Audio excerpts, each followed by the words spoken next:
Okay. We should be live. We. Like, like me. Like just me. Like, in here a little early. Me. Getting stuff together. I already put the call out to everybody. We'll see what happens. Let me post the Discord for everybody. There we go.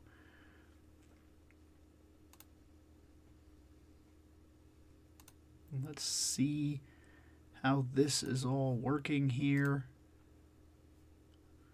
Okay, that seems to be right. That seems to be right. Let me check this. Hi, how you doing, man? Bring that down.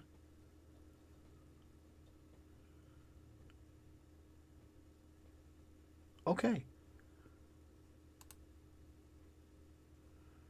All right, as far as I can tell, everything's up, everything's running, and yeah, there we go. So, nothing big. Starting today, same issue as what's been going on lately. Of course, I have the Discord up here, so I'll pin that message. There you go. And then if anybody wants that, they can get in on that. I already put the call out to everybody. I don't know why I haven't heard anything. Well, part of that comes down to a matter of, for some reason, even though I was in Discord, it did not ring. Oh well, there we've got That Seth. was dumb. Yeah, I don't know. I noticed the same thing. For some reason, when I hit the call button, the ring was silent, and I thought maybe it was on my end. I tried doing like sound adjust for a little while, and then I tried to modify my settings, and I ran everything through the Yeti mic like we always do. I mean, you're in the stream right now, so nothing in our settings has changed. But for some reason, when I went into Discord, all my stuff was set to like some sort of default input all of a sudden. Like maybe it had updated and taken away my normal settings, but even when I set those up, it didn't change it. It was still a silent ring out to everybody, where normally when I hit the call, I can hear it go, do, do, do, do, do, or whatever. Right. Well, to be fair, I was also in the middle of playing like a quick pickup game. So, I mean, it's not like that's really anything too majorly important. So the only thing I could think of is I was listening to music in the game, and it somehow blocked out. Boo-doo-doo-doo-doo, boop. Boo-doo-doo-doo-doo, pick up a call. Boo-doo-doo-doo-doo. I'm like, all right, whatever. Because I looked over. I'm like, oh, they sent a message in the Facebook group. What's going? Oh, Bill said a fucking call. Oh, well, fuck. So, like I said, I don't have anything necessarily planned out for this. I have a series of topics, a series of folders if we need to do that. And then, of course, there was stuff that dropped in terms of major fandom and stuff like that. And then, of course, it's always possible that we may pick something up from checking out what's going on in some of the feeds. Like I noticed some stuff was going on. I haven't checked it yet. There was a lot of talk in Fandom with ReploidBill a couple days ago. I think it had to do a lot of the Super Sentai channel was going crazy over something, but I don't know exactly what it was about. And in all honesty, I probably wouldn't have the knowledge to jump in anyway. It's more than likely a bunch of stuff. That's the reason I don't jump in on a lot of the stuff, is because a lot of the times they're talking about stuff that either doesn't necessarily relate to the things I know, or I don't really have anything to put into it. Yeah. But like I said, I got stuff. Let me open this. There it is.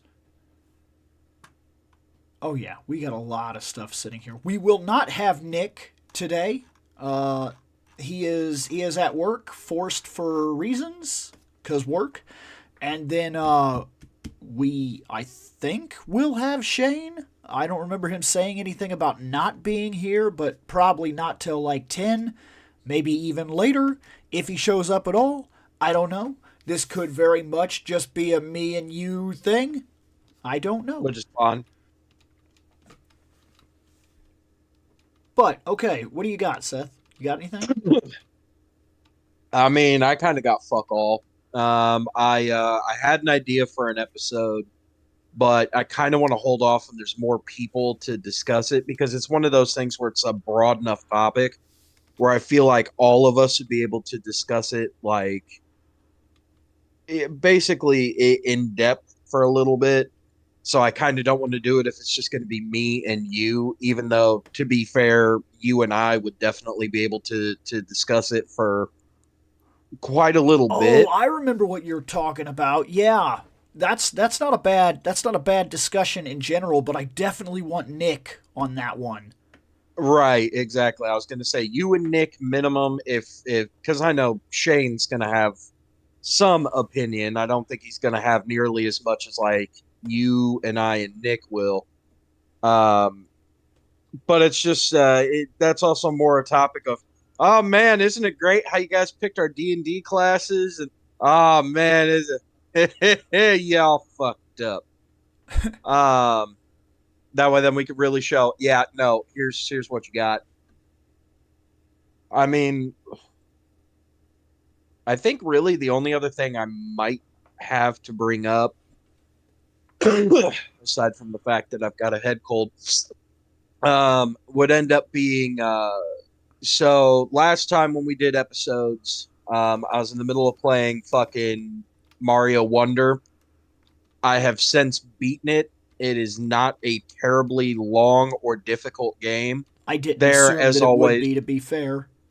right. There are, as always, like a couple of levels that like fucking murdered my face, especially the actual final level.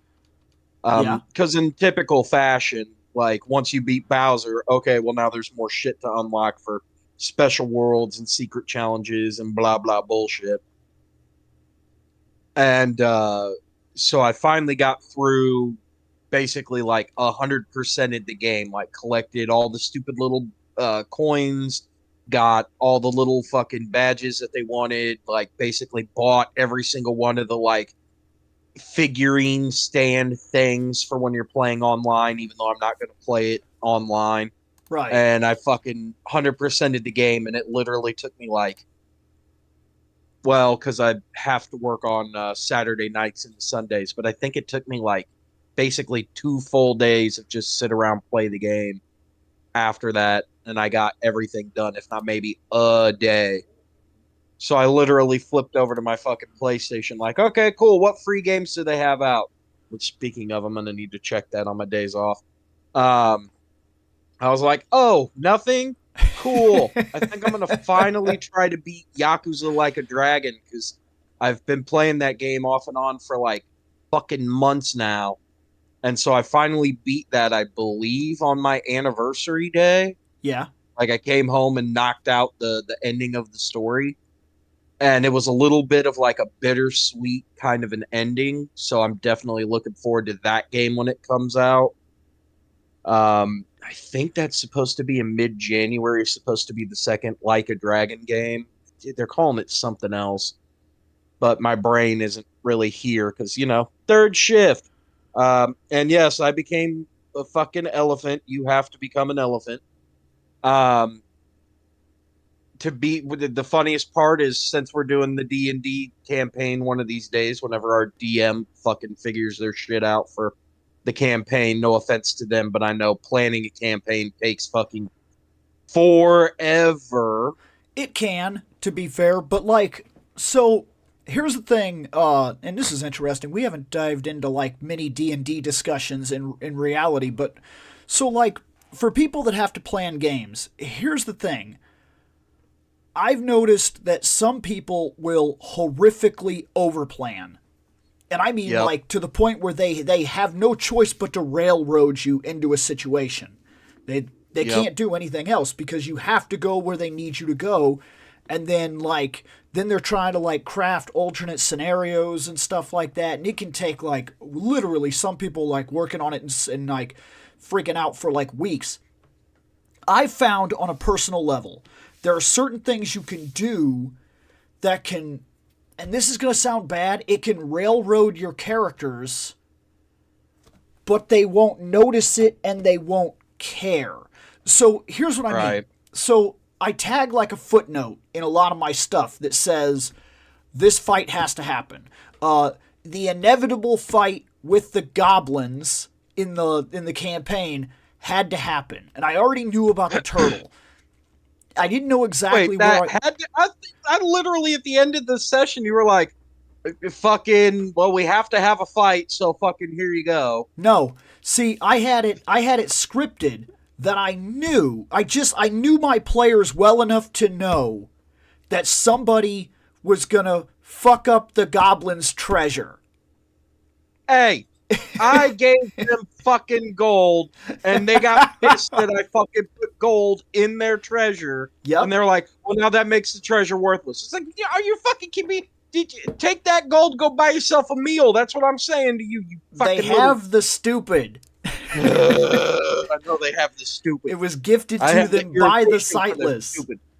So I knew that inevitably something would happen that would put the goblins on edge. And I knew that for that campaign in general, the turtle was going to happen. It was pretty much listed as my boss because I knew the main goblin had it. There were 5 different ways that I knew this was going to happen. Either 1, somehow you would offend the goblins and they would fight you.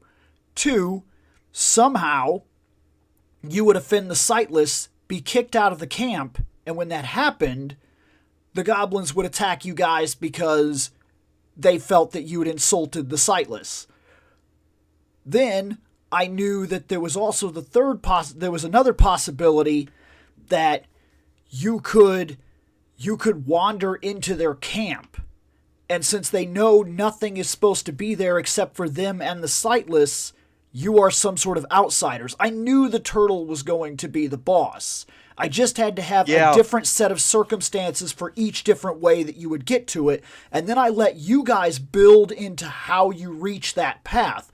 I'm not railroading you, but I know the end result regardless of any choice you make, except for certain things. A lot of times, like how I defeated your boss quickly. Who was the? Oh, which one? Your turtle. No, that's absolutely. I said, oh, I'm a ranger. I have speak with animal. I talk to the turtle, and the turtle goes, man, these motherfuckers feed me. And I go, dude, we have food. Wait, you have food? Yeah, man, we got food. Fuck these guys. Yeah. No, absolutely. I'm with you. And you have to be open to let your plan fall apart. The only thing I 100% had scripted in those events were that you had to deal with the sightless, you had to escape the area, you had to somehow set up a way to either... You had 2 choices. You could either try to save Melindriel, or you could leave. That was it. Yeah, and you would I'm kind of glad that we did. You would leave her behind. And if you left her behind, there was an entire different situation and storylines that could have taken place. I knew all this, and there are certain things that you can do. Like I said, when you have to craft the story, here's simple things you could do to railroad characters without controlling them. 1, a boat. I know that sounds ridiculous, but a boat. A boat is going to a place, okay? That's where it's going. And you have 2 options at that point for said boat. 1, boat gets where it's going.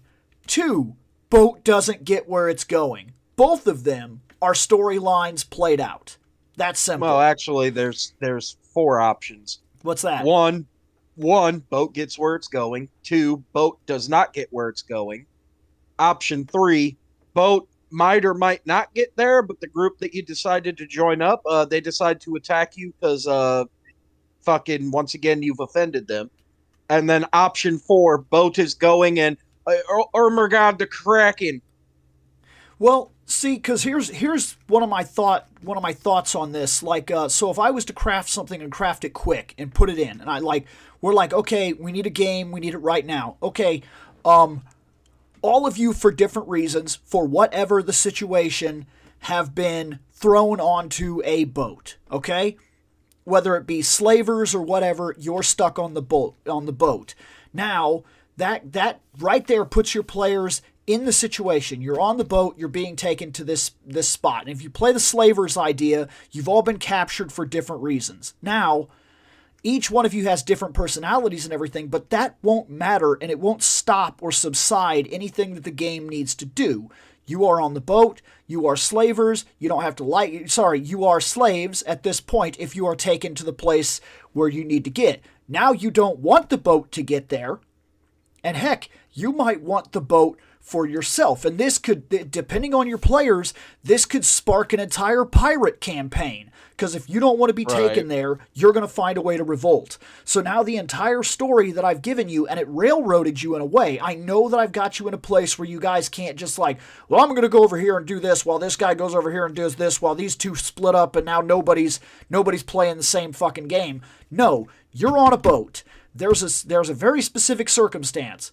You can revolt, you can fight against it, you could take the boat for yourself, and then if you take the boat for yourself, I'm like, oh shit, now they're like pirates. And maybe because these are the certain people that like, tried to capture you, maybe you raid their boats and decide that a portion of your campaign is to remove, what I'm talking about, their stuff or something. That's what I'm getting at.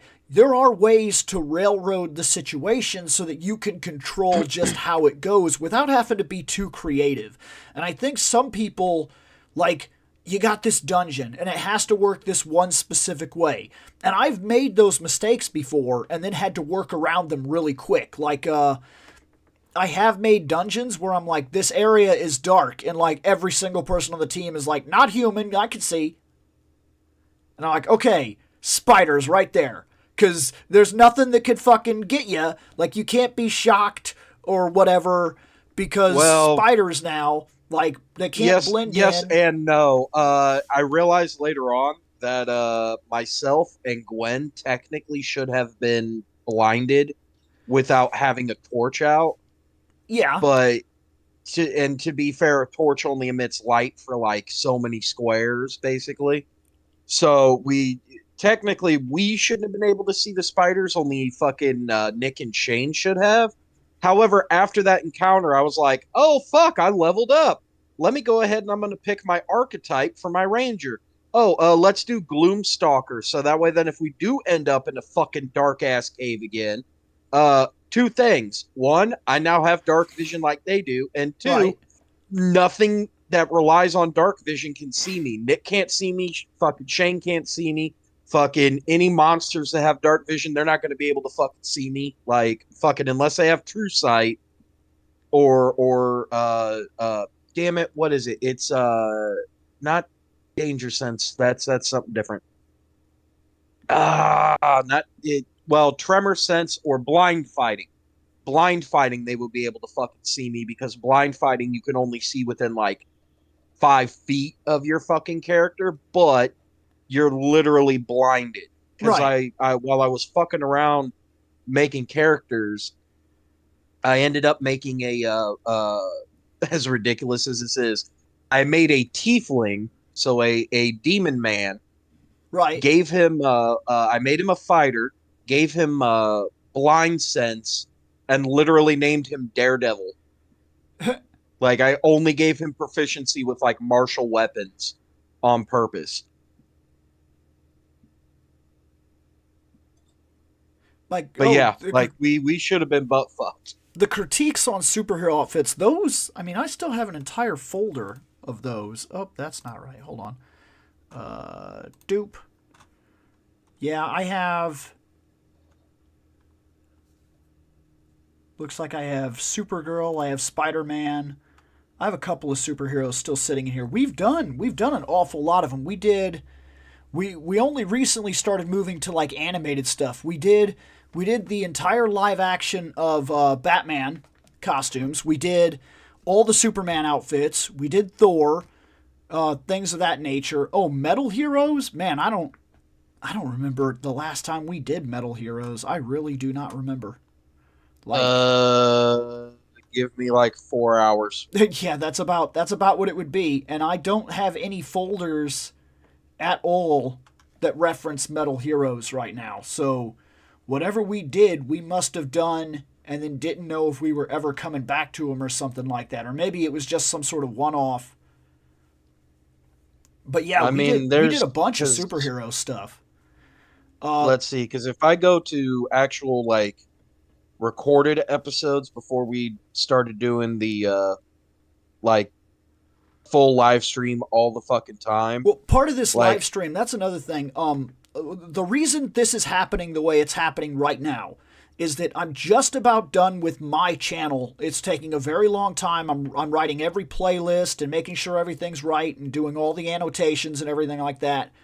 Then I need to come over to this channel, and this is going to be a ridiculous project, but I need to playlist and annotate basically the entirety of our library and delete things that are no longer relevant and things like that. Or most of our stuff is what's known as green content. It doesn't matter when you find it, you can watch it. If you find that Batman video 10 years from now, sure, maybe we missed one because it was 10 years ago and there's already a new Batman on screen.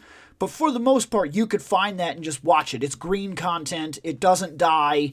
And that's most of our stuff. We don't have a lot of stuff that's like directly specific. We've done it a couple times,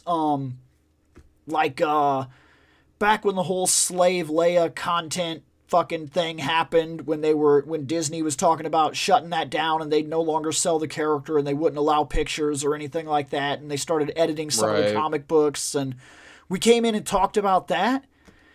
And that's not green content. We could probably delete that because if anybody finds it, it's completely irrelevant. It's not going to help us in any way. It doesn't do anything for the channel and so on and so forth. So yeah, it could be a lot. right.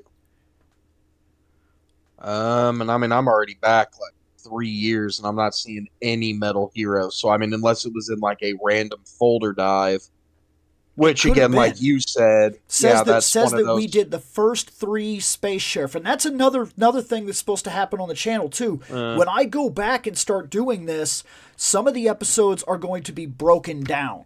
So some of the episodes were too random, and they're never going to appear in the algorithm, and nobody's ever going to find it. And now, am I too worried about that? Not necessarily, but if I'm going to do it, I may as well do it. So, like, we have these episodes that they start and then they just do a bunch of random stuff. And that means that people will not find the episode because the tags are not there. And even YouTube's auto tag algorithm is not going to tag the stuff because it's too random. So, like, if you start and you talk Spider-Man and then you go to Superman, those are superheroes. Maybe they'll automatically tag superhero. But then you go to Power Rangers, and then from Power Rangers we get to talking about some movie or something like that. Those episodes almost need to be downloaded and broken into segments and then uploaded into the areas that they were for conversation. And that might start happening to a lot of episodes, like as we go fully live and we get more random. Chapters of said episodes might be uploaded as their own thing, so you could go back and say, when did they talk about, like this guy right here, when did they talk about Metal Heroes? Well, Metal Heroes would have its own episode with its own tag and own annotation so that you could go in and watch directly that and not have to wonder, crap, what episode was it? It was the one where they were talking about Turban Star Night Moon Man because like they were just talking about random stuff, and then somehow they ended up over here or whatever. Like said, you talk about Kamen Rider, then Batman and Bruce Lee. That's what I mean. Like, it's so random. Shit. Yeah. But most of the conversations are contained in a way that I could break them off into chapters, download the episode, break off the chapters, take the parts that matter of said conversation, and then post them. And they could be their own shorter form content. It's not that anything we do is necessarily going to be short form, but a 15-minute Bruce Lee conversation inside of a Batman video could literally be tagged off. And while the original video isn't going anywhere, that could be sectioned into its own thing, and then it's a clip that people could find, and it would tell them, hey, we're talking about this, we're talking about that. And I think that's important, but it's going to be a major overhaul project. Right, because the only other thing that you could do, which would end up taking even more fucking time, and since we don't get paid to do the show, so it's not like we could just spend, 12 hours a day just watching our videos and doing this, but the other thing would be to changed the title from like 182 talking random stuff and literally just be like Batman, Superman, Bruce Lee, metal heroes, what, and literally just tag, okay, here's what we talked No, about in the no, that you're episode. right. No, that has to be done. We are going to have to do that because there's a lot of episodes in here that are just labeled like you said, Super Sentai 183, or Fandom Night 162 or some shit like that, and there's no indication as to what we did in that episode at all, like none. Right, right. But then, like I said, the only reason why we would change the title to that specifically is because as you're going through, literally do because they have that like chapter feature now where you can go in and be like time code 000 fucking Yes, introduction, I've done that time on a code couple of my 1293. videos. You know, Yep, right, I've done that on a couple of mine. I've been really digging into what like how to do that stuff in my own stuff. So sometimes I've gone out of my way to where I'm like, this is where I'm talking about stuff, and I'll mark the chapter, and then I'm like, this is where the figure review starts, and I'll mark the chapter. So the figure review is often only about 10 or 12 minutes. This is yep, what it looks like, these are the heads, these are the hands, blah blah blah, this and that. This is kind of the feeling I get from it. Look, Mega Man helmet, you know. And then the other parts of it are me talking about the fandom that I get from it, like why it means something, what's cool about it, how I see the properties. And I've had a bunch of people, this is funny to me, I have people that come in and they're like, this video's way too long just to be talking about the new Eternia, Man at Arms. And I'm like, good, go find another video. I don't give a right, fuck, man. I don't get paid for it. And if I'm ever going to get paid in any way whatsoever for it, I'm going to do it the way I want to do it. I do long form fandom content. That's yep, what I do. It's long form. It talks about the stuff I like. It talks about why I like it. It compares it to the other stuff I like and gives a legitimate reason as to why I've added it to the collection at all. Done. If that's not what you're here for, go watch Pixel Dan. Because right, he's doing the content you want. 10-minute, look, his head turns. Everybody knows his fucking head turns. And right. don't misunderstand. Look I at this. love, You can move his arm. Oh, yeah, shit. Really? Since, yeah, like, what, 1959 when they started exactly. making marionettes? I The love, arm moved? I love Pixel Dan. I do. I think that guy's fantastic. I think he does excellent work. That's not what I'm making fun of. But I'm gonna say that if that's the content you're looking for, that's probably like 6 minutes of my video, and most of my videos span over 20 minutes. It's a common thing because I'm doing a lot of other stuff in those Right. videos. We're not Review Tech USA where we're gonna do a video that's like 6 minutes talking about, hey, fucking this entire family showed up at this dude's house and emptied the entire Halloween bucket because they're a bunch of jackasses. And then we're going to do another 6 minute video where we're going to talk about how SS Sniper Wolf is a fucking dumb bitch. Oh And then my we're going to do god! another 6 minute video where we're talking about DK Oldies being stupid. And You that's know not a what's slam on Rich. Like, you know what really sucks is that like they have nothing they can do. mhm, I watched a couple lawyers break down the entirety of it, and technically speaking, on a technical basis, doxing is not illegal.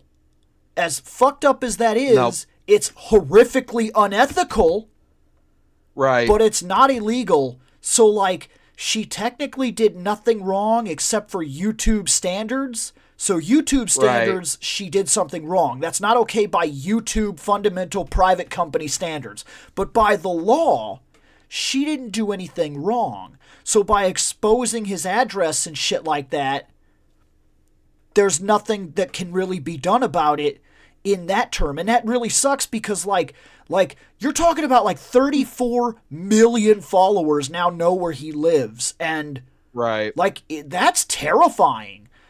That's Yep. absolutely terrifying. I knew this was inevitable. I knew it was going to happen sooner or later. Somebody got a hold of me online recently and said, "Hey, Bill, do you have Buzz Off?" And I was like, "I do not. Are you talking about Masterverse?" And he says, "Yes, Masterverse. I know that's the one you collect." And I said, yeah, that's the one I focus on. No, I do not have Buzz Off. He looks awesome. He's on my back burner, but he's not. Prince Adam is going to be bought before Buzz Off. And he goes, great. I want to gift it to you. I have 2 of them unopened, perfect condition. He says, I'm going to open one. I want to send you one to support the show. And I'm like, okay, that's cool. But I'm not giving you my address. Random guy that I have talked to I've talked to him for a couple of videos. He's been commenting pretty substantially and normally on almost every video I do. It's not that I don't necessarily trust him, but to just flat out, here's my address, no way. So I decided it made more sense. I went out to the post office and I was like, hey, what's it gonna take to get a P.O. box? And then they tell you the sizes and yada yada. And those are cheaper than I was expecting. You're talking like $5 a month in some cases. Yep. And so I said, that's what I'll do. And I even went out of my way to go to a post office that wasn't where you know what I'm talking about? So where I live, I didn't go to that post office. I drove out of my way to a post office that I go by all the time because of circumstances. I'm literally there all the time, but I don't live there. And I got a P.O. box there because that made sense to me. I'll give that out, and that's okay. But at the same time, I was talking to my buddy at work, and I mean, he's very much right. If they want my address, they can get it. Yep. Public records are not that hard to discern. That's the reason doxing happens in the first place, is because for all the ideas that people think that they can stay invisible, if you have an apartment, if you have a phone, if you've bought a house, you're on public record. Period. Yep. You're on public record. If they want to know who you are and where you are, they can find it. And some people are more savvy to how to do that, and some people aren't. And the people that are, it then becomes an ethics battle as to, just because they're mad with you, they shouldn't be posting a picture of your house with your address saying, fuck this guy. You know what I mean? But that's what she did. And it's, technically speaking, it's not illegal.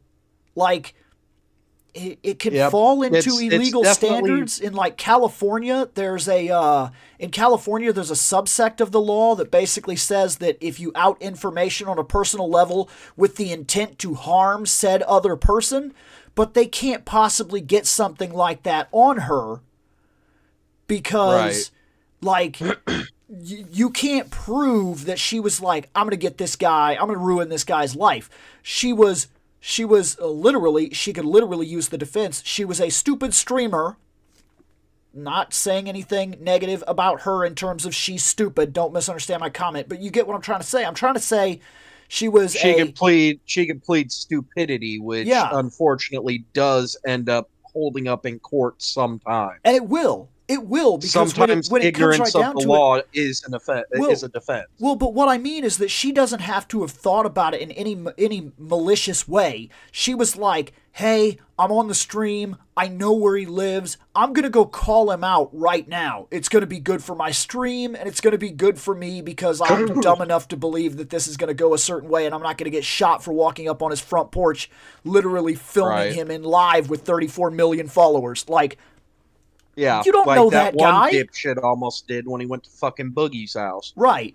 So the fact that this kind of crap happens, and they can literally chalk it up to dumb streamer does dumb thing, that's it. It's the end of it. It's not illegal. Yep. Now, if she was to push her way through his door or some shit like that, now we're playing with legalities. But she didn't. She just like went up to his house and knocked. And that's the issue at hand, is that you can't stop what she did in a legal manner. And YouTube was like, ooh, she makes us a lot of money. Yeah. Maybe we'll just say bad. Don't do bad thing. Now go make us more money. Like, I mean. Right. Really bad. Yep. Oh. Hey, Chris, man, take it easy. I Oh shit. understand more than Yeah. most people. No, not more than most. I can't say that, but I've lost a mother, and I recently spent a lot of time in the hospital with my dad. I understand full heartedly what's going on, man. Take it easy. Get some laughs in your day, man. Don't stress yourself out, because there's only so much you can do, man. That's the truth of it. There's only being at that hospital, that is nerve wracking, because you sit there and that's all you can do. Like, you just sit there. Like, I'm there with my dad, and when I first walked in the door, that doctor, he pulled me to the side. I mean, it was quick. I got a phone call that said, Bill, you need to get to the hospital right now. And I said, oh, okay. So I drive out to the hospital, and I'm like, what the fuck is going on? And I got this feeling that it's bad if I'm being called like that, of course. So I get out to the hospital. I walk in. The doctor pulls me to the side, and he goes, excuse me. He says, are you next of kin? And I said, yeah. And he says, are you only next of kin? And I was like, yeah. And he goes, okay, so we're giving you all decisions. And I was like, hold up. Like, how serious is this? And he goes, it's like a 35% chance. And I was there for like 2 weeks watching him pull through. And he did pull through, but you can't do anything, man. Right. Like, all you could do is sit there and wait. Like, that's it. It's one of the most nerve-wracking things in the world, because you can't go in there and help.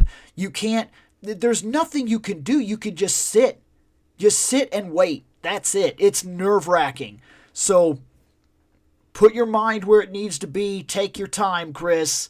Get yourself some laughs here and there, because you could stress about this all day. You can't change the inevitability. It's not in your hands. Just cross your fingers, know that they're doing their job, and be there when you're supposed to be there. It's the best you're going to be able to do, man. And I'm gonna go ahead and I'm gonna post this link here in the chat. And this is technically it's a hidden playlist that I have. Or well, it's an unlisted playlist of mine. It's basically every stand-up special that I could find on YouTube. Oh, you put together That's a kind of comedian worth the stand-up shit. list? Yep, I didn't know that. Is that on your it's a channel? yeah. Like I said, I shared the link there. It's a bunch of like Randy Feltface stuff. There's one Chris Rock. There's a bunch of George Carlin. That's awesome. There's a comedian, Steve Hofstetter. He's a really funny dude. Um, all of Titus's specials, since he put them all up on YouTube free of charge anyway. The only downfall to Titus's stuff is he released them during the pandemic. So sometimes there's a bit of a preamble at the beginning, like, hey, everybody, Christopher Titus, what the fuck is going on with this pandemic? Can we lock it down? People, wear your masks. Like, kind of shit. A bunch of like older stuff, so like Eddie Izzard, Dennis Leary, John Panette, this guy Steve Hughes. He's actually pretty funny. Couple Billy Connolly's, a Jim Carrey one, which I still haven't watched yet, which is sad. There's this random video that I thought was fucking hilarious called MAMON. Uh, for some dumbass reason, I have The Price is Right losing horn in there. And then because I know, and then because I've been watching a lot of like British panel shows lately, fucking don't ask me why. Like 8 out of 10 cats does countdown. Like the big quiz show of the year, QI, shit like that. So stuff that Angel will definitely recognize since she's over in the UK. Right. But I've got Man, it two is a Sean crazy Locke world we live specials in. and a Joe Wilkinson doing a like a quick 9 minute set on Comedy Central. That But I'm also going to go ahead and throw that into the Discord as well, so that way then anybody over there if they want it. But yeah, like that's usually what gets me through having a fucking rough day, especially if like I'm at work or anything. I'll literally turn on my comedy list and just hit play and let somebody tell jokes and either laugh my ass off or go, hey, you know what? Nah, I'm not feeling that today. Let's listen to music. right. Yeah,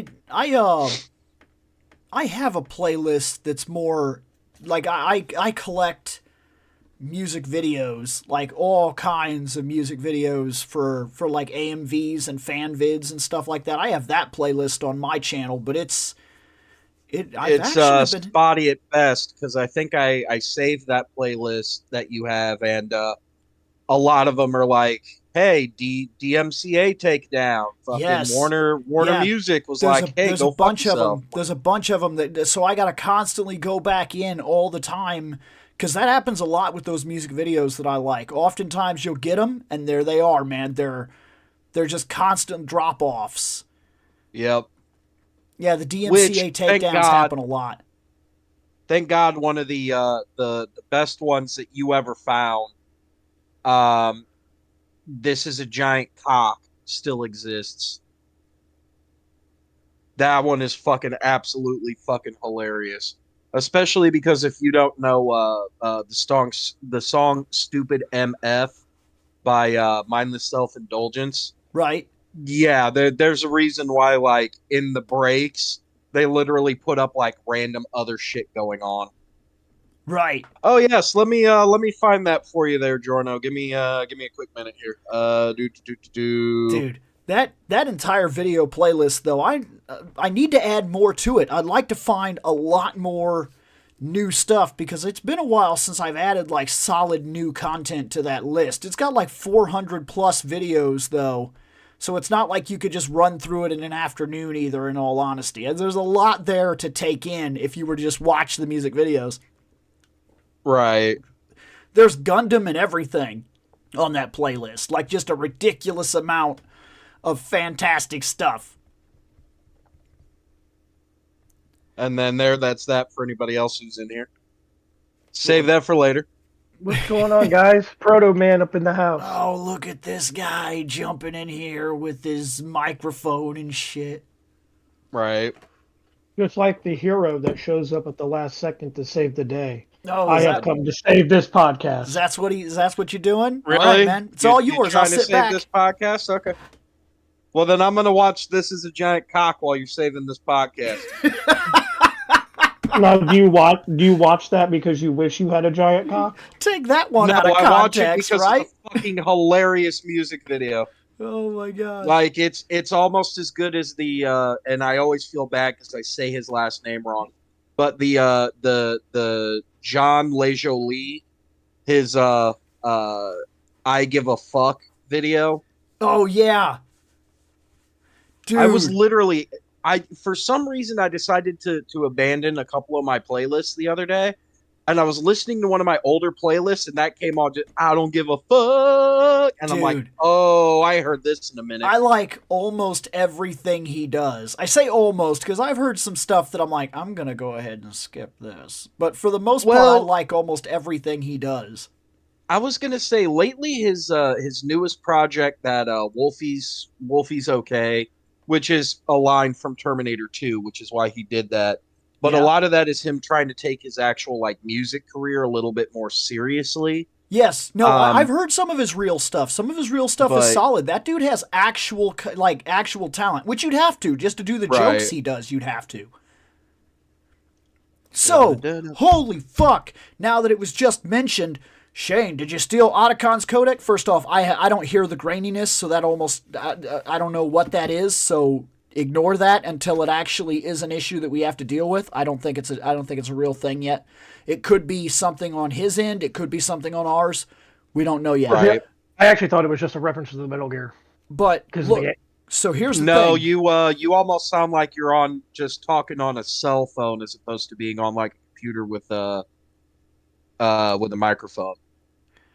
So Metal Gear, that collection, what the fuck? Yeah, I know. I'm not happy about it. It's locked to 720p and then upscaled. Its frame rate doesn't go above 30. The games in some cases look worse than they did on the fucking PS3. Like, what are we doing? The problem that I read into it. The problem that they're having is that on the Switch, it's locked in at 720p. On the PC as well. That's not 1080p. It's 720p locked with an aspect gain rate. So it's locked at 720 and then scaled. I know that. And it should not be scaled. Those games came out on the fucking PlayStation 2. You could do more with a normal emulator. You can get an emulator right now for your PC and just emulate the PlayStation 2 with upscale, and it will look better than the shit that they released. That is inexcusable. Well, the other issues they were having were they had translation. There were mistranslations in the subtitles. There were audio cutouts. For some reason, Metal Gear Solid 3 is super fucking loud. It also on like you said, the audio cutouts at the beginning of the game when Colonel Campbell. This is at the beginning of the game. Did you even fucking playtest your shitty game? We're not even an hour in, and Colonel Campbell starts explaining the controls, and he cuts out and goes mute for multiple lines. That's at the start. You haven't even started playing and he's talking about push the action button. And instead it's just silence. That is inexcusable. I'm sorry. I had an interruption real quick. I can't figure out what I didn't buy the game.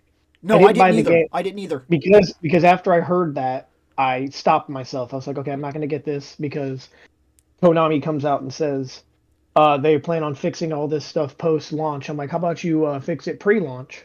Here's the thing. Because that's been fucking how everything works nowadays. They sell you the game, you buy the game, you go to play it, it's buggy as fucking jack, and then when enough people bitch, they go, all right, cool, we're going to send an update that's going to fix everything after like 6 months of people buying this fucking game. Cool. So since you want to send out a half-assed product, how about I only give you half-assed money for it? Here's the issue, and I argued this a long time ago. I argued it with Nick. I can't remember what podcast. We're going way back. Nick was still working for GameStop. Oh, that's a long time ago. I told him I don't pre-order.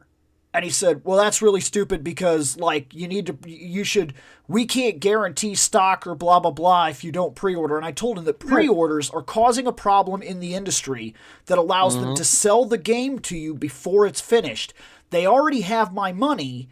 They could just release the game and it doesn't have to be finished and it doesn't have to be checked because why would they? Fuck me. And maybe they'll finish it later. But there's no incentive for them to do that. They already have my money. I bought it 6 months in advance. Well, see, that doesn't what do they owe me? Now they always want. Now they did this when they were still selling physical copies. Okay? They got you into the idea of pre-order it. You'll buy it before you ever see it. Fuck it. It has to be good. I put all my faith in it. Here's fucking Assassin's Creed. Good job. Well, here's the thing. that whole crap. They always ask you when you go to GameStop if you want to pre-order anything, but I always say no because when I go to pick up the game, regardless, they have plenty. No, but see, this is just it. They don't have to do it anymore. They've already got you adapted. When they do these kinds of things, it's not that they do it and it's like, I'm going to get this guy in one fell swoop. No, they got you pre-ordering for multiple years and into the habit of pay the money before you even see the product. Now that's no longer a thing because most of the products are digital even if you get them physical anyway. Like they've already outed Metal Gear for finding out that if you buy it physical, it's not on the disc. The first game is on the disc and that's it. Yep. Wait, what? Yeah. Yeah. Like most games, you go in and you go to buy the game. Fucking there might be a part on the disc. The rest of it is fucking download over the internet. Why do you think when you fucking get a game, it has quote unquote day one digital patches? So even if you're trying to get it physical, it's pointless at this point. One way or another, just like they did with the pre-order and they got you into the habit of buying the game before it was finished because fuck it, they already have your money. You also bought into this concept that this was a thing. They already have you on that. No matter what you do at this point, this is the way the industry runs. You buy it before you get it. Now, we're living in an age where everything is digital, and it will be digital, and we will have a download and streaming future. It's inevitable. You cannot avoid it now because they're already starting the hallway. And I used this analogy all the way back then. It's like you're in a hallway with only one door, and you keep trying to look to the sides to see what you're missing, but you can't see because the pictures are blurry, because all they want you to look at is the door, and you keep moving forward, and there's no backing up at this point. You've already made the decision to walk down the hallway. When now they've been able to slowly edge out the physical market. Even if you buy it physically, you don't own it physically. It's not on the disc. They're fancy download codes.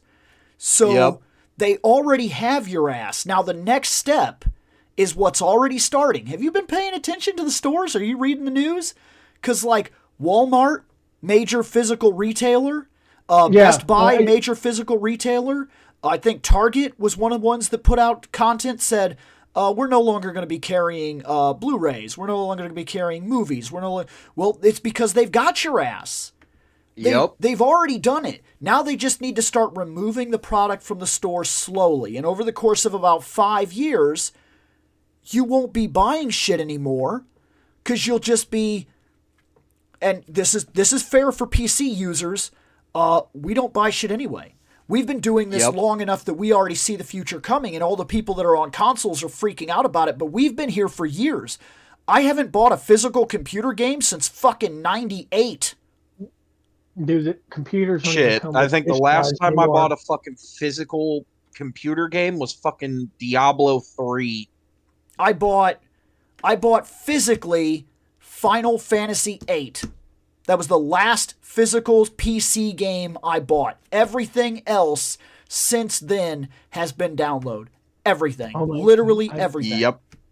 Which then becomes another issue, because then that means what we need to do is we need to get anybody into some form of like government, like high-ranking government office who can set the fucking precedent of, look, you guys are selling shit digitally.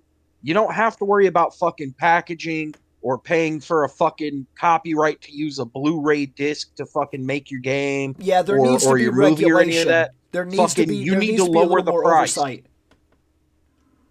Yeah, there needs to be some type of an oversight that basically says, "Hey, Nintendo, you know how you're putting out that fucking new Mario game? Yeah, that new Mario game digitally does not need to be fucking no $65 to $70 fucking goddamn dollars for a digital version of a fucking game. You need to downgrade that to like 45 at most." Yeah, there needs to be some sort of oversight. Look, no matter what we do at this point, we are moving in this direction. Consoles, it will be inevitable that at some point, and it's already kind of happening, you're like, I bought my PS5, and my PS5 has a disc drive. Why? So you could buy the new fucking NBA game that you have to download literally 80% of the game. You get it, and you're like, I got a fucking game, and it's physical and shit, and you put it in, and it's like, hold on, we got a 60 gigabyte patch. That's not a fucking patch. Yeah, that's not a patch. Open your fucking eyes.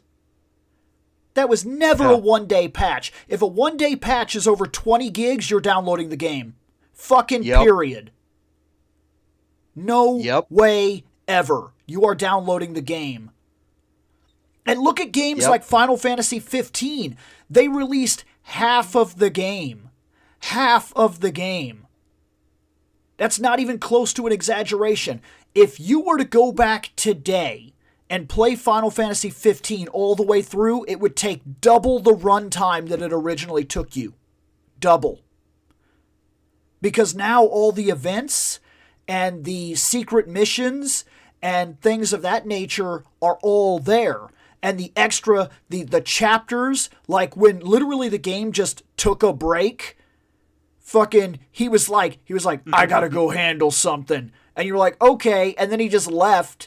And then the game was like, by the way, like fucking a year has passed. I'm like, well, go, hold on. What the fuck? Like, and then they just don't even explain it. They're just like, nice scar, man. And he's like, that's right. Fucking, that's a part of the game we didn't bother to fucking include. You can get it later. Like, Yep. if you actually go back and play the game now, it has you do those things because all of it is included. If you downloaded the game right now and its full complete version, it will take you double the runtime to beat that game because it wasn't done. They were like, fuck it. They bought it. Just release the minimal playable version that kind of looks like it's a complete story. Yeah, release enough so that way then they can see the beginning, some of the middle, and then kind of close to the end. Right.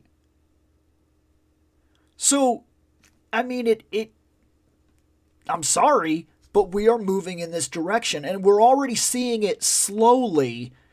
In fact, I think it hit movies harder than I think people realize. Because right now, a lot of people they're paying attention to consoles. They're like, oh my god, my console games, they're no longer selling them here, or there's less of them on the shelf, or yada yada. But what we weren't paying attention to is that I'm gonna reference a hard number that I don't have any facts, but I'm gonna say I'm right. 70% of the average person now, people in general, do not have Blu-ray collections. They don't. They have stuff they downloaded from like Archive, or they have, or they just stream everything, or they have like the Apple Play or whatever, or they have Amazon and they just pay $3 to like have the movie digitally whenever they want it, or they're like, yeah, I bought that entire season for $1.99, and they just watch it all that way.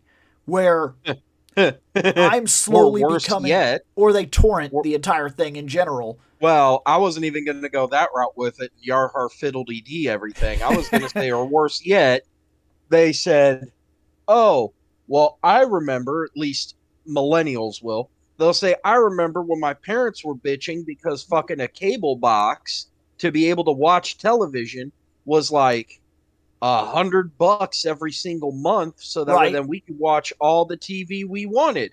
Fuck that. I've got a Netflix account. I have a Hulu account. I have a Disney account. I've got a HBO Max account. I've got a Paramount account. I got a... You fucking turned it into a digital cable box, you dipshit. Yeah, it's just a digital cable box.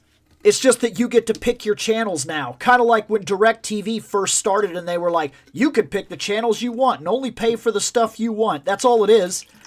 Now you're just like, I kind of really like Stars because it's got a couple shows, and I think, I like to order stuff off Amazon, so of course I'll get Prime, and oh shit, I can't miss out on Hulu shows, and blah, blah, blah, and now these people, they have 6 different streaming services, and if they add it all up, you're just paying cable TV again.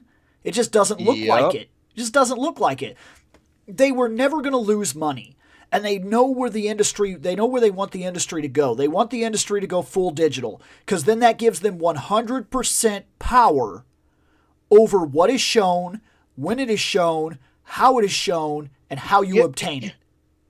And that's even another thing right there. Fucking, you need a VPN to watch some shows, and that's fucking truth. Because if I were to get on Netflix because I wanted to watch the original Korean Old Boy, can't do it. I literally bought a Blu-ray copy of Old Boy that said that it wasn't fucking region coded. It's fucking region coded, which pissed me off. Right. So now I can at least say that I fucking own it, unless I go out and buy. I think I got to get like Region 3 Blu-ray player, which means like somewhere over in like it's either in Eastern Europe, if not fully in Asia. There is I'm not a way gonna be able to around watch that. motherfucker. There but is if I get a fucking VPN, there's a way around that, but it's kind of wild. You buy an external DVD or Blu-ray player or whatever for your PC, and then you could just download the codec.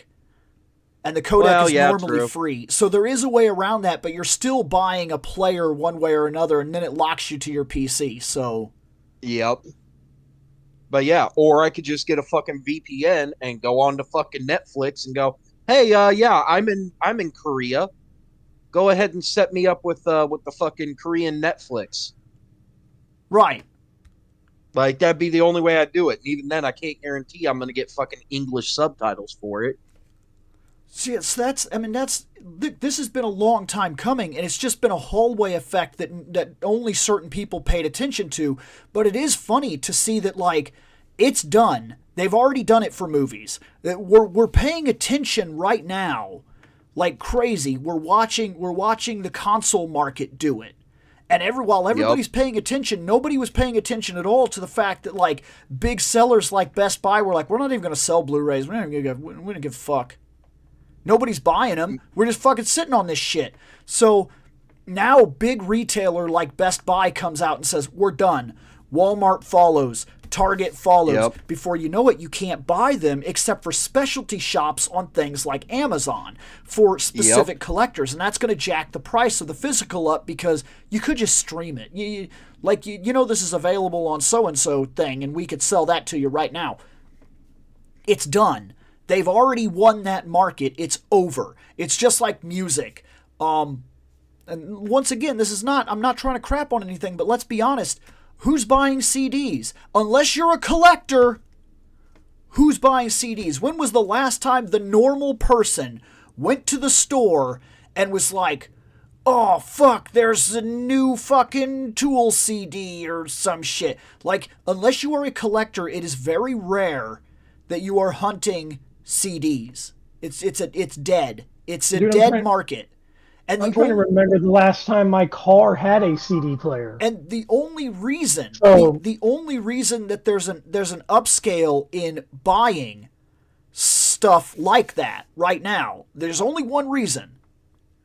There's a collector's market of people, which is very little. I don't think people realize this. I'm telling you, there's no doubt in my mind. This number I bet you I could verify in one way or another. 80% of all musical sales that exist are digital. No doubt in my mind. None. Right. And the last 20% are people that are old or desperately hanging on to an old idea, or that are just absolutely addicted to the idea that they want something physical. And I'm not saying that's wrong. Look, you guys have watched my fucking YouTube. I buy physical things. I have an entire movie rack as tall as my ceiling down to the floor. I dismantled my coat closet because I was like, coats? Fuck that. Movies. Yep.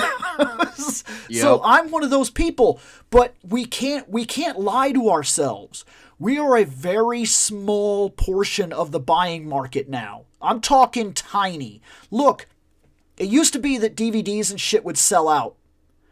I did an experiment. This is a mild experiment, but it is one that I thought about for a while. I said, what's a movie that's good but doesn't sell often? And I looked, and I found one. And I found Empire. John Leguizamo, fantastic movie. Fucking watch it. Yeah. I found it, and I said, this is interesting. I put it on my watch list, my want list for Amazon.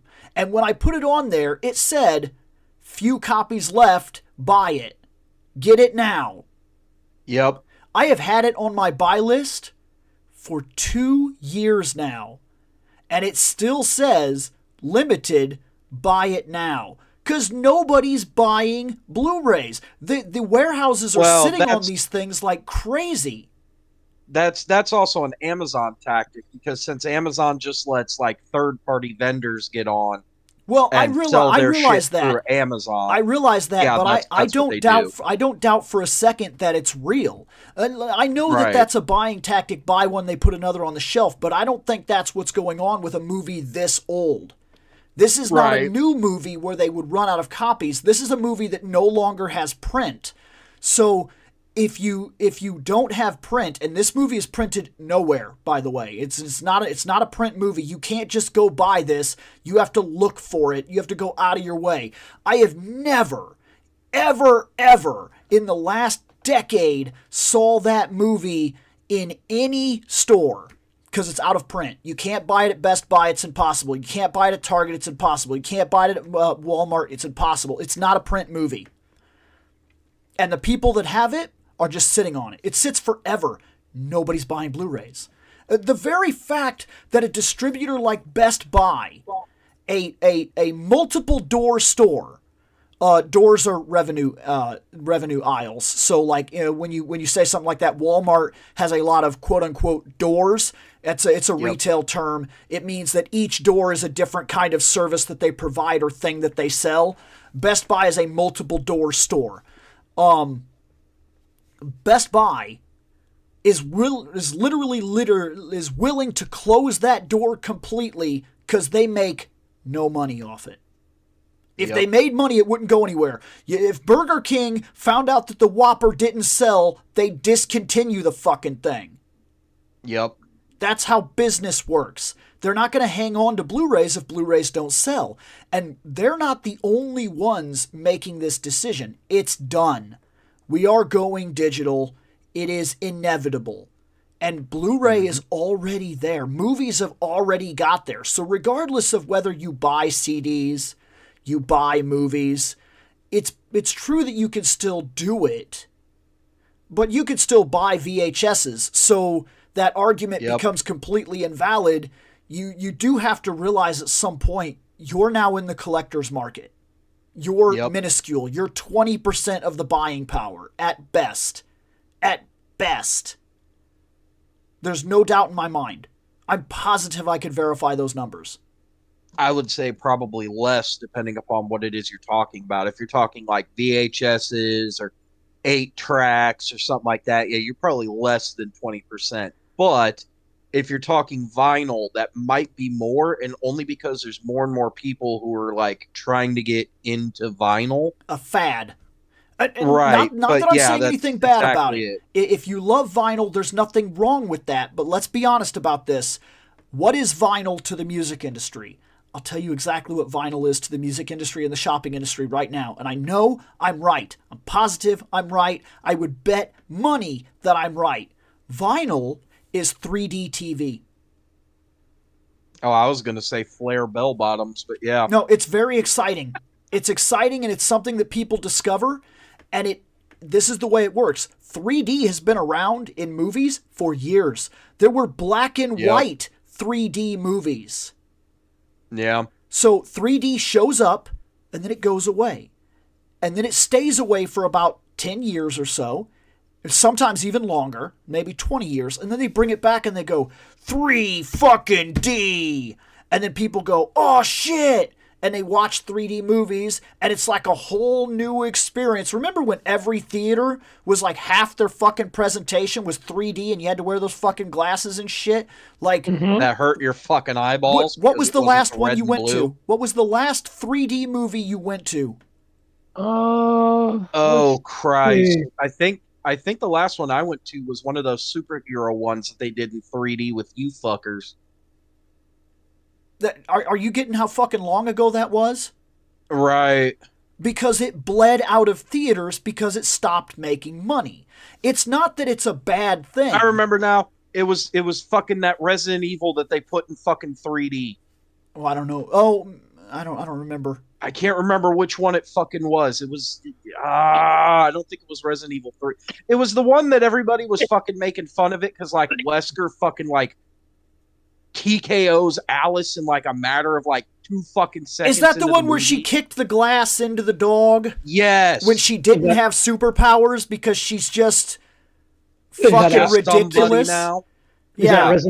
Is that Resident Evil Afterlife? Yeah, it might have been. It's the one, I thought it had like a white cover because they go into that white room and they're fighting him and then they shoot the glass out and she kicks the shards of falling glass into the dog with superhuman fucking precision while having no superpowers. Yeah, I thought you know how I feel about those Resident Evil movies.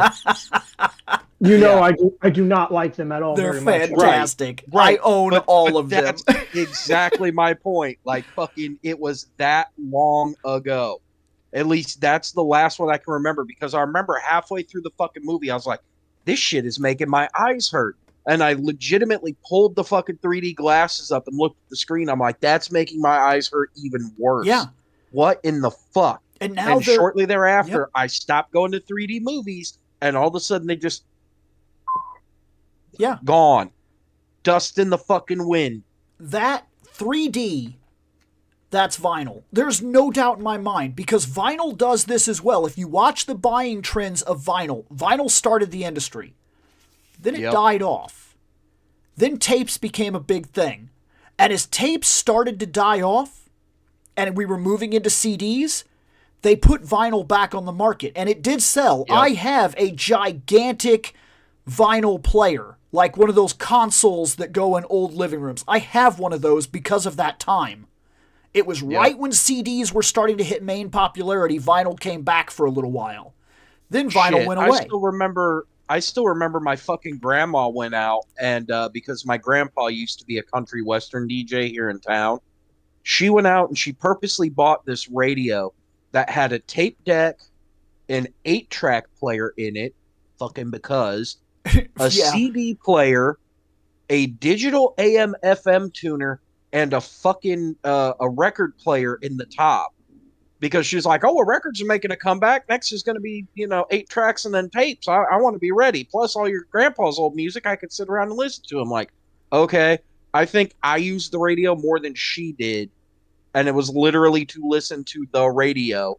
And mind you, this was back when it was, and this is hardcore going to fucking date it, at least for you, me, and Shane. And probably Scott, since I think he's still here listening. Yeah, I think he is. I listened to it back when it was still 99X for the local rock radio station before they changed. That's how long ago that shit was. Now it's 105.70X. Yeah. Right. I remember 99. And you can listen to that shit digitally online. Yes, yeah, you can, because radio is also moving in that direction. But vinyl, the reason vinyl keeps coming back, there is a real reason. Vinyl continues to come back and go away and come back and go away because it has high presentation value. That's it. That's why. Because people find it, and it's big, and it's big, but it's thin, so you can get a whole bunch of them like on one single shelf, and it doesn't feel like it takes a whole lot of space. And then when you look at it, like you pull it off, and it's got big frames of artwork, and then you open it, and it unfolds into this like really cool thing, and you get to see like, it's neat. It's like a little event. And then you pull the thing out, you pull the vinyl out, you put it down. And even the players are kind of like, nowadays, they're like compacted, and they're just kind of neat. They're like little things that you put, they're a gimmick. They're a gimmick. The radios and whatnot, the speakers have gotten so much better than when these things originally came out, that now these small little ones that you put in a corner have speakers that are fantastic, and you put it there, and you put the thing, and you play the speaker, and you play the vinyl, and it's got like a little gimmick to it, and it makes you feel like you've got something cool. Especially now that music has already gone digital, these people that discover vinyl almost feel like they own something, which is ironic, because the idea of bringing up the God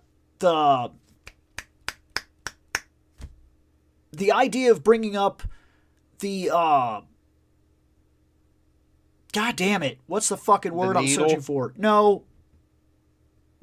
Convenience. Convenience. Oh, the convenience. Okay. The idea was to make everything convenient. And then people got into the convenience of it. Just like people got into the convenience. We do this if we play PC games. We don't give a shit about buying it physical. Like, why? I'm just going to click the button on the day that it comes out, and I'm going to have the game, and I'm just going to play it. And that's it. That's all I got to worry about. I just click it. It's on a big list of games. And if I don't want to play that game anymore, I have a list of 500 PC games, and I just click the one that I want, and I download it, and I play it. Are there problems that come with that? Yes. But I'm just saying that the convenience level, that's what music did. And then people started realizing that they didn't own it. And an entire new generation of people were born into the idea that they don't own music. My niece was one of these people. Every year for her birthday, from the time that she was like 9 to the time that she was like fucking 16, she just kept asking for the same thing. Let me get that iTunes music card so I can buy the stuff I want. So I can buy, I want to put that in heavy quotations, the music I want.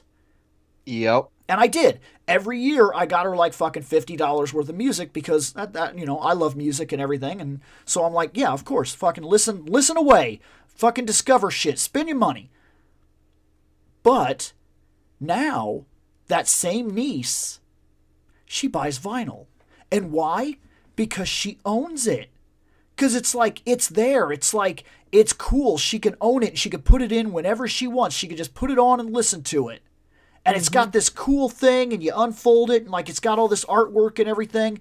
And then ironically, what's going to happen with this is it's going to die down because, and some people with movies do this, say I wanted to watch all the Star Wars movies in chronological order right now. I just want to do it, right? I want to see all 9.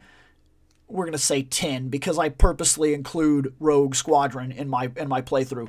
You want to watch all of them, and you want to watch all of them uncut. You just want to watch them, right?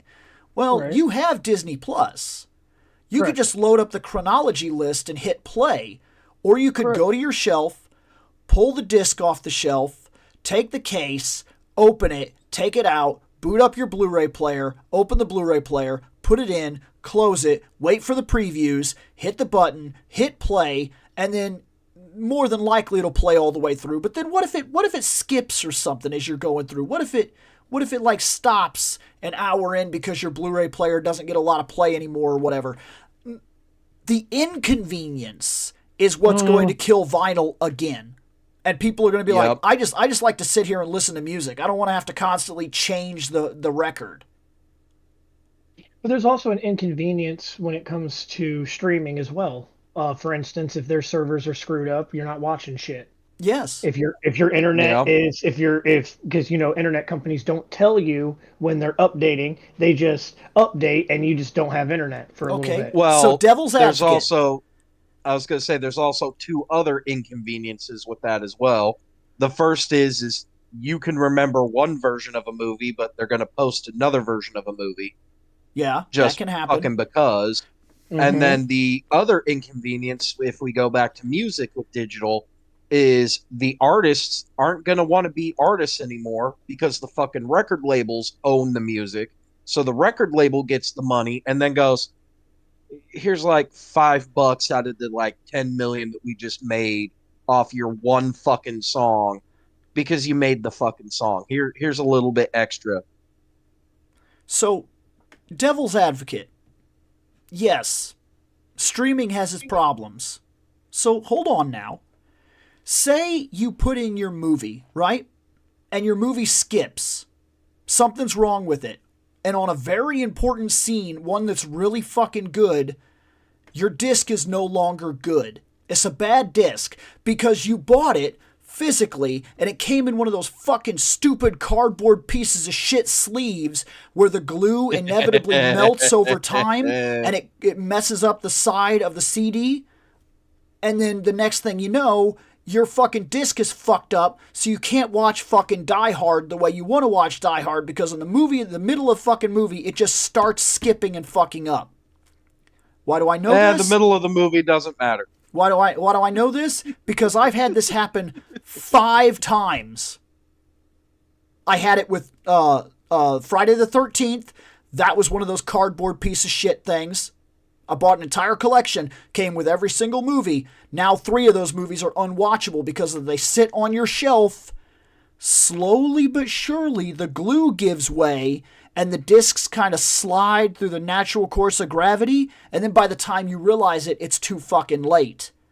And your discs are messed up. I also had it with Die Hard. I also had it with Transformers. I had it over and over and over again with these fucking things that you buy. Like, oh shit, Best Buy has this entire collection, but of course they cheaped out on their collection and all the sleeves are fucking cardboard held together by this fucking piece of shit glue that is inevitably not going to hold over time. And by the time 3 years has passed and you're like, fuck, I want to watch these movies. Too late. Now,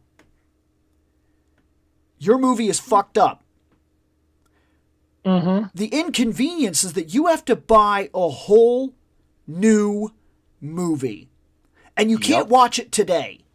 Because chances are, places like Best Buy don't sell that movie because it's out of print. So in order to get that movie, and now you probably have to upgrade because by the time you figure out that your disc is fucked up, we're already moved to 4K, you're going to have to get on Amazon, order it, wait 2 days for it to ship to you if you have Prime. Or you could just stream the movie, and then you'll say, yeah, but what if they're doing their fucking thing because their servers are down? The servers are down for about 4 hours. It's a 4-hour random maintenance. They don't tell you when they're doing it, but they do it, and then it's over, and guess what? Tomorrow you'll watch that movie. Mm-hmm. Oh. Or you could say fuck it and decide to go to the grocery store and head over to fucking Home Depot and pick up some fucking 2x4 so that way then you can beat your Blu-ray player over the fucking head with the 2x4 and then come back and you can watch it 4 hours later. The truth of the matter is that streaming became the mainstay because it is convenience at its absolute highest. Nothing is convenient forever. There are downsides to everything. But say I want to listen to music, and this is true, I can spend 5 hours a day in this office listening to music on my playlist of all my songs that have been downloaded directly to my computer, and I can listen to them all without ever having to put a disc in. I can just hit play with 0 interruptions. That's convenience. Mm-hmm. If I wanted to do the same thing with my CDs, you would have to listen to the whole CD, get out. Unless you have one of those. But I don't want to listen to the whole CD. I want to listen to 4 or 5 songs from Metallica, the ones that I specifically want to hear, and then that makes me want to kind of listen to Seven Dust. And then that makes me want to hop over and fucking listen to Perfect Circle. And then Perfect Circle kind of got me, I don't know why, but for some reason all of a sudden I'm in like this attitude where like I want to listen to some of the one hits, like the weird fucking offbeat songs like How Bizarre and shit. Just because why? I don't fucking know. Because all of a sudden I'm all the way back in my childhood listening to the top 100 fucking videos MTV countdown, and I want to do it. Well, I just hit play. Well, then it sounds like what you need is you need to hope to God that fucking Dad still has that 20 or 30 disc CD changer from in the 500. basement. Oh yeah, 500 disc changer. Yeah, that's how we got around that problem. In the basement, in my dad's makeshift bar, the way we got around that was he bought this giant industrial 500 disc changer and loaded every single disc he'd ever bought into that motherfucker. And then just you would hit, see, but there's another problem. He used to hit shuffle. And you would hear the disc be like, ka-chook. Okay, I played one song. Hold on. Now we got to stop. Now it's got to turn to disc 253. Now it's got to pull the disc. Now it's got to turn it on. Now it's got to skip to the song. Now the song plays. So there's like an interruption. But there's no interruption on my PC or my streaming service. Oh, that's true. It just plays the next fucking song. Holy shit. What option do you think I go with on the regular? Turning on one of my playlists on fucking Google Music or on YouTube Music and fucking hit that play button, hit random, and go. See, I run into a different problem because I have moved into the streaming and digital stuff, but at the same time, I still want physical media. There are certain things I'm willing to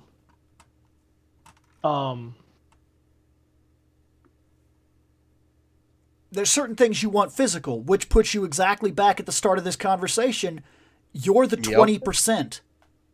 But I also dip into the digital, which puts you back into the 80%. There's no doubt in my mind this is where we are now. And the fact that Best Buy and other main retailers are now going to remove physical media from their shelves because they don't make any money, I'll bet you we're as low as 10% of the buying market now.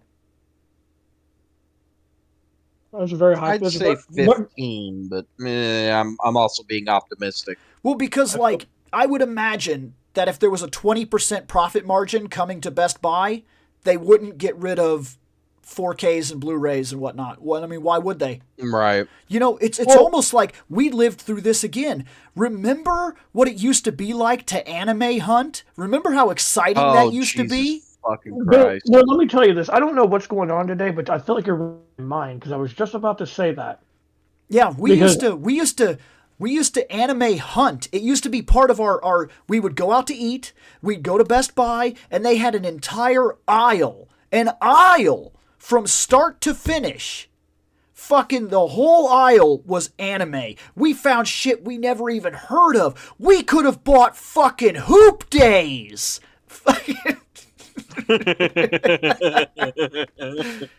I found Shit, anime. you say that. Well, I was gonna say you say that, and I remember fucking you. You spent like almost 2 goddamn years going every fucking where that sold any kind of anime DVD, specifically looking for Azumanga Daioh, until finally one day I said, "Fuck this," and hopped on LimeWire and destroyed my computer to download all of Azumanga Daioh, as well as some other things. But we're gonna leave that alone. Yeah, I have that now. Mhm. And how I got it, I specifically got it from Best Buy when all that shit was going on. Because you Yep. used to just go in there. I got Gantz. I didn't know what it was. We just went there and we were looking. And we were like, what the fuck is that? That's fucking crazy. Look at it. It's got a bunch of weird shit. It's all red.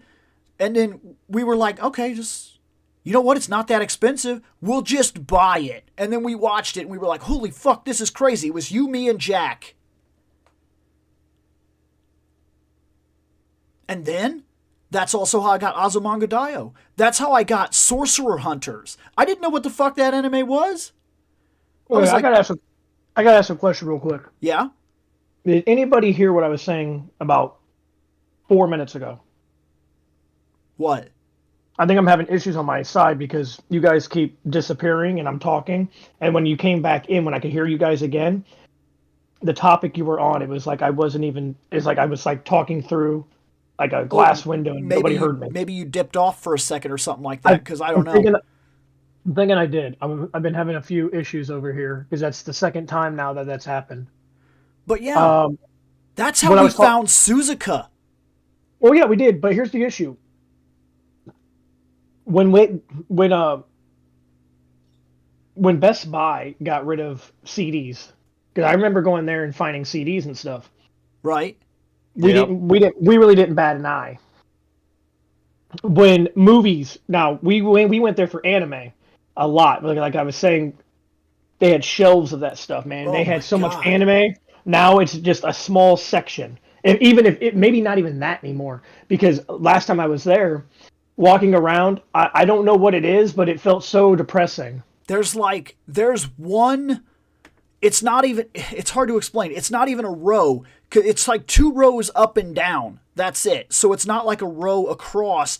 It's like there's 4 levels to the shelf, and that's it. So there's like maybe 8 to 10 pegs, and that's it.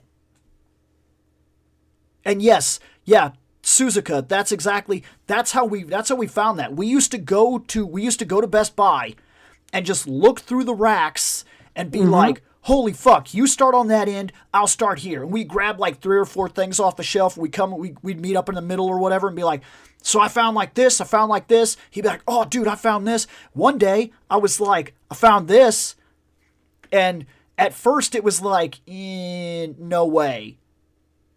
And I was like, I'm going to watch this. I don't know what it is. I'm going to spend the money. I'm going to buy it. And I bought Suzuka, and I remember I watched it, and then I had to go tell Shane. I was like, dude, this is fucking good. And he's like, I don't know about that. That doesn't look good to me. I read the back. I read the back of it, and I was like, you really want me to watch an anime about track and field? Right. Okay. I was like, I'm telling you, man, it's so good. And you were like, nah, I'll try it. Like a very reluctant, we'll see. And then you ended up going from that anime to buying all the books. Yeah, that's very true. I did. I've read all the books that I can. They never finished the. Yeah, he died, so they never, and he never had an assistant. A lot of manga artists, they'll get to the point where they actually take like an assistant who will help them not only draw, but sometimes will help them storyline and shit like that. And I don't think he took an assistant, so they never finished it. The books just stopped and nobody ever picked them up. Yeah, I Well- kind of had that exact same problem with No Game, No Life. I think it made it like 5 or 6 episodes, Yeah. which is only like 3 books. And then I'm like, okay, where the fuck is the rest of this? This is fantastic. And then I fucking did a deep dive online and realized, oh, so what ended up, well, I didn't realize, I found out that basically what had happened is there was a guy over somewhere in South America who came up with the actual concept of No Game, No Life. He got into contact with a manga artist in Japan, explained his idea.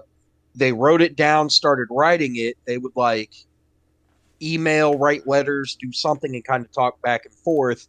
And then the dude who came up with the idea basically fucking died after they got like the 3 manga chapters done. And they were like, oh, well, he was the fucking whole idea for this. So, I mean, I guess we're done. I was like, yeah, it sucks. So, going back to that entire point, when physical media leaving the stores and stuff, going to places like Best Buy, Walmart, Target, places that still sell video games and movies. At this point now, I don't even know if I care. They're so sad now that going there and looking at that stuff is just depressing because they don't have anything. Yeah. Like Best Buy shelves of video games are so fucking bare. So here's a fucked up question for you. Just to force you to play devil's advocate against yourself. Where do you watch your anime now? How do you discover animes? Crunchyroll. Oh, what is Crunchyroll? I don't know if I've ever heard of that. What? Do tell. What kind of buying service is that? Do they send you DVDs like What Netflix used to do? kind of just buy like the DVDs and things that you like? Like, oh, this might be cool. You just buy physical stuff from a warehouse that has infinite anime? Is that what that is? No, it's a streaming service. Holy shit! Oh, Yeah. man. Sounds like he's buying into that fucking digital cable package. Well, listen here. I also said that I am also torn between the new digital age and the physical age. So let's test that extreme. Currently, you are watching One Piece. Yes. Well, yeah, I was on Netflix. Yeah. You also just recently watched the entirety of My Hero, right? Up until I'm waiting for the new season. Sweet. You gonna buy it? No, man, anime's expensive. Oh, Streaming services holy is cheaper. shit! What? But I thought we just argued. No.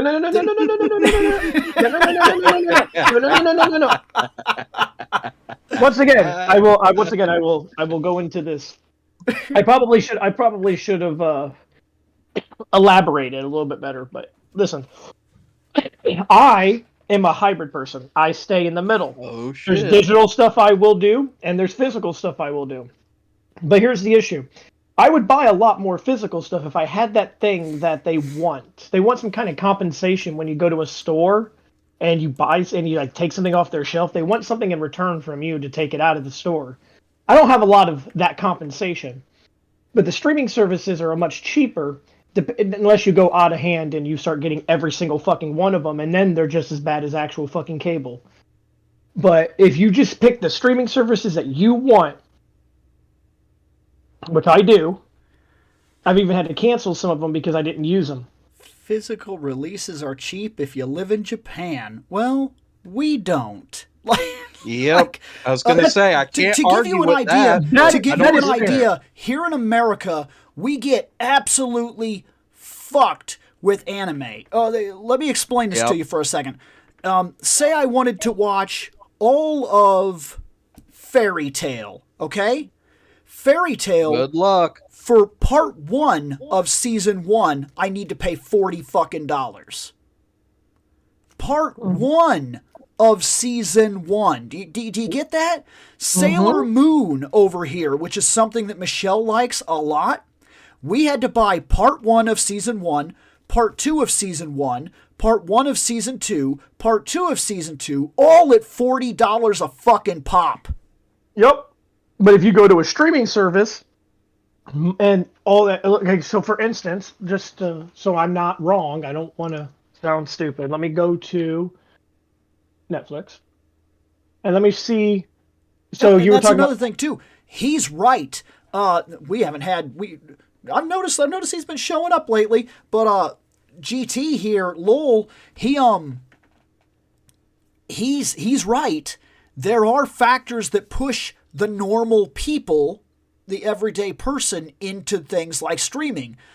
You just said anime's fucking expensive. I'm not gonna buy all of My Hero Academia. I would fucking drown. Well, there are people that are currently making $7 an hour minimum wage here in America, and anime costs $40 for 13 episodes. yep, Like, holy fuck. yep. Okay, so for instance, Bill, you were talking about Sailor Moon. Yeah. Okay, so this is not the original. This is Sailor Moon Crystal, but it could still be used. The first season is 10 episodes. Oh no, I'm sorry. Let me see. Let me check. I'm sorry. 1 second. Yeah. So each season is 13 episodes. How much would that cost, roughly, if you bought it physically? What was that? Each season of Sailor Moon is 13 episodes. I'm going with Crystal, not the original 90s one. That's Crystal. See, that's the stuff that you guys liked. Michelle wants the original run. That's what she grew up with. Just like Kelly. Kelly's the same way. She doesn't like Crystal. She thinks that it skips all the character development. Just like there are people that don't like Kai because they believe that 50% of Dragon Ball was removed. Well, Yep. they did remove a lot of it. It was a lot of the filler. Right, but people So- Right. inevitably get attached to and like the filler because the filler actually gives other characters a chance to breathe. And there were filler Yep. episodes of Dragon Ball Z that I honestly did enjoy. Like when Tao Pai Pai showed back up and Gohan put him in his place. That's not canon, but hell, whatever. It was fun to see him again. And that monster peel off. But yeah, but it's- Pilaf and but it's Pilaf also came back. there's also a lot of other things that happen. There's so you don't realize this, but there's a lot of character development that takes place inside of filler. Yeah. Like, Like- okay, so here's the kick. There's 36 episodes to season 1 Dragon Ball Z, the Saiyan invasion. Right. Unless you watch it in Kai, and they In tag that down to like 13 or 16 episodes, which Let me- tells you just how many times they were referencing characters that never got any development. Like we got to see Tin Shinhan train. You don't get to see that in Kai because it's not important. No. You don't get to see any of his personal life or his training, or you don't get to see any of the guys really do shit. You miss out on that entire thing where they go into the weird time portal thing and they fight old Saiyans. All of that is gone. In Kai, it's like, hey, the Saiyans are showing up, and then next, Then they're like, and a year later. and you're like, how'd your guys' trading go? It went off screen. Yeah, So, it was we can do whatever. fucking solid. No, they show a real quick thing. They're like, and then the heroes fucking trained, and you see them up there on the lookout, blocking and kicking, and then it's like, Yeah. okay, we're done. And then you So see you guys- Krillin, you see like other people. There's like a quick thing when the Saiyans first show up where you kind of see them in their little seclusion areas. Like Krillin went back to the jungle. This is a small little thing that nobody ever picks up on. Krillin is in a jungle training alone. That jungle, if I'm not mistaken, I think they're tagging it back all the way back to the very beginning of Dragon Ball. I think it's the same jungle that he trained in years ago with Goku. Yep. When they had to look for the find rock. So Yep. he went back to his roots and trained the fundamental basics to their Sometimes- core. Sometimes you got to go back to where it all started. And he developed one of the indisputable strongest fucking attacks in all of Dragon Ball Z history when he did that. 'Cause Until we get No matter how many people want to talk about the No, Kamehameha, period. the Kienzan, the Destructo Disc had the power to kill almost every single person that we have ever come across until Perfect Cell. Yep. Yeah. Regeneration people are bullshit. It cut Frieza. I don't even think it was that. I think he threw the Kienzon at him. He threw the He Kienzon literally, he just fucking took it and it basically like dissipated around his neck. Dude, it was like, cute. Dude, it hit his neck. Like it didn't even penetrate his neck. He tanked that shit so well that Krillin was like, Does this move weak now?" Krillin falls Right. circumstance to the fact that people are so brokenly strong. But in reality, Krillin's attack, had he had the chance to land it, had it been Krillin versus Nappa, Krillin won that fight. Yep. Krillin kills him. Yeah, he would have cut his head off. But it just so happens that Vegeta is there, and Vegeta was like, holy shit, don't fucking touch it. Vegeta knows about it because Vegeta has a technique. He uses it against a Great Ape Gohan when he cuts his tail off. But you'll notice that Vegeta also dodged it, even in his Great Ape form, and that's 10 folds above his normal power base, which means that Vegeta knew that that attack was strong enough to cut him even then. So Krillin could have killed Vegeta, Krillin could have killed Nappa, Krillin could have killed Raditz. I doubt he has the Destructo Disc at that time. He did not have that. He didn't have it at that But point. Krillin could have killed Frieza. Krillin could have killed any member of the Ginyu Force had he not taken that hit he took. Because so like people ignore this, but like Krillin has been the subject of horrific fucking broken bones in multiple circumstances. When Krillin gets kicked in the head by Raccoon, he survives a full power Raccoon kicks too goddamn hard kick, and it broke his neck. Yes, it did. It sent him flying. He couldn't even fucking move. He was done for. He was done.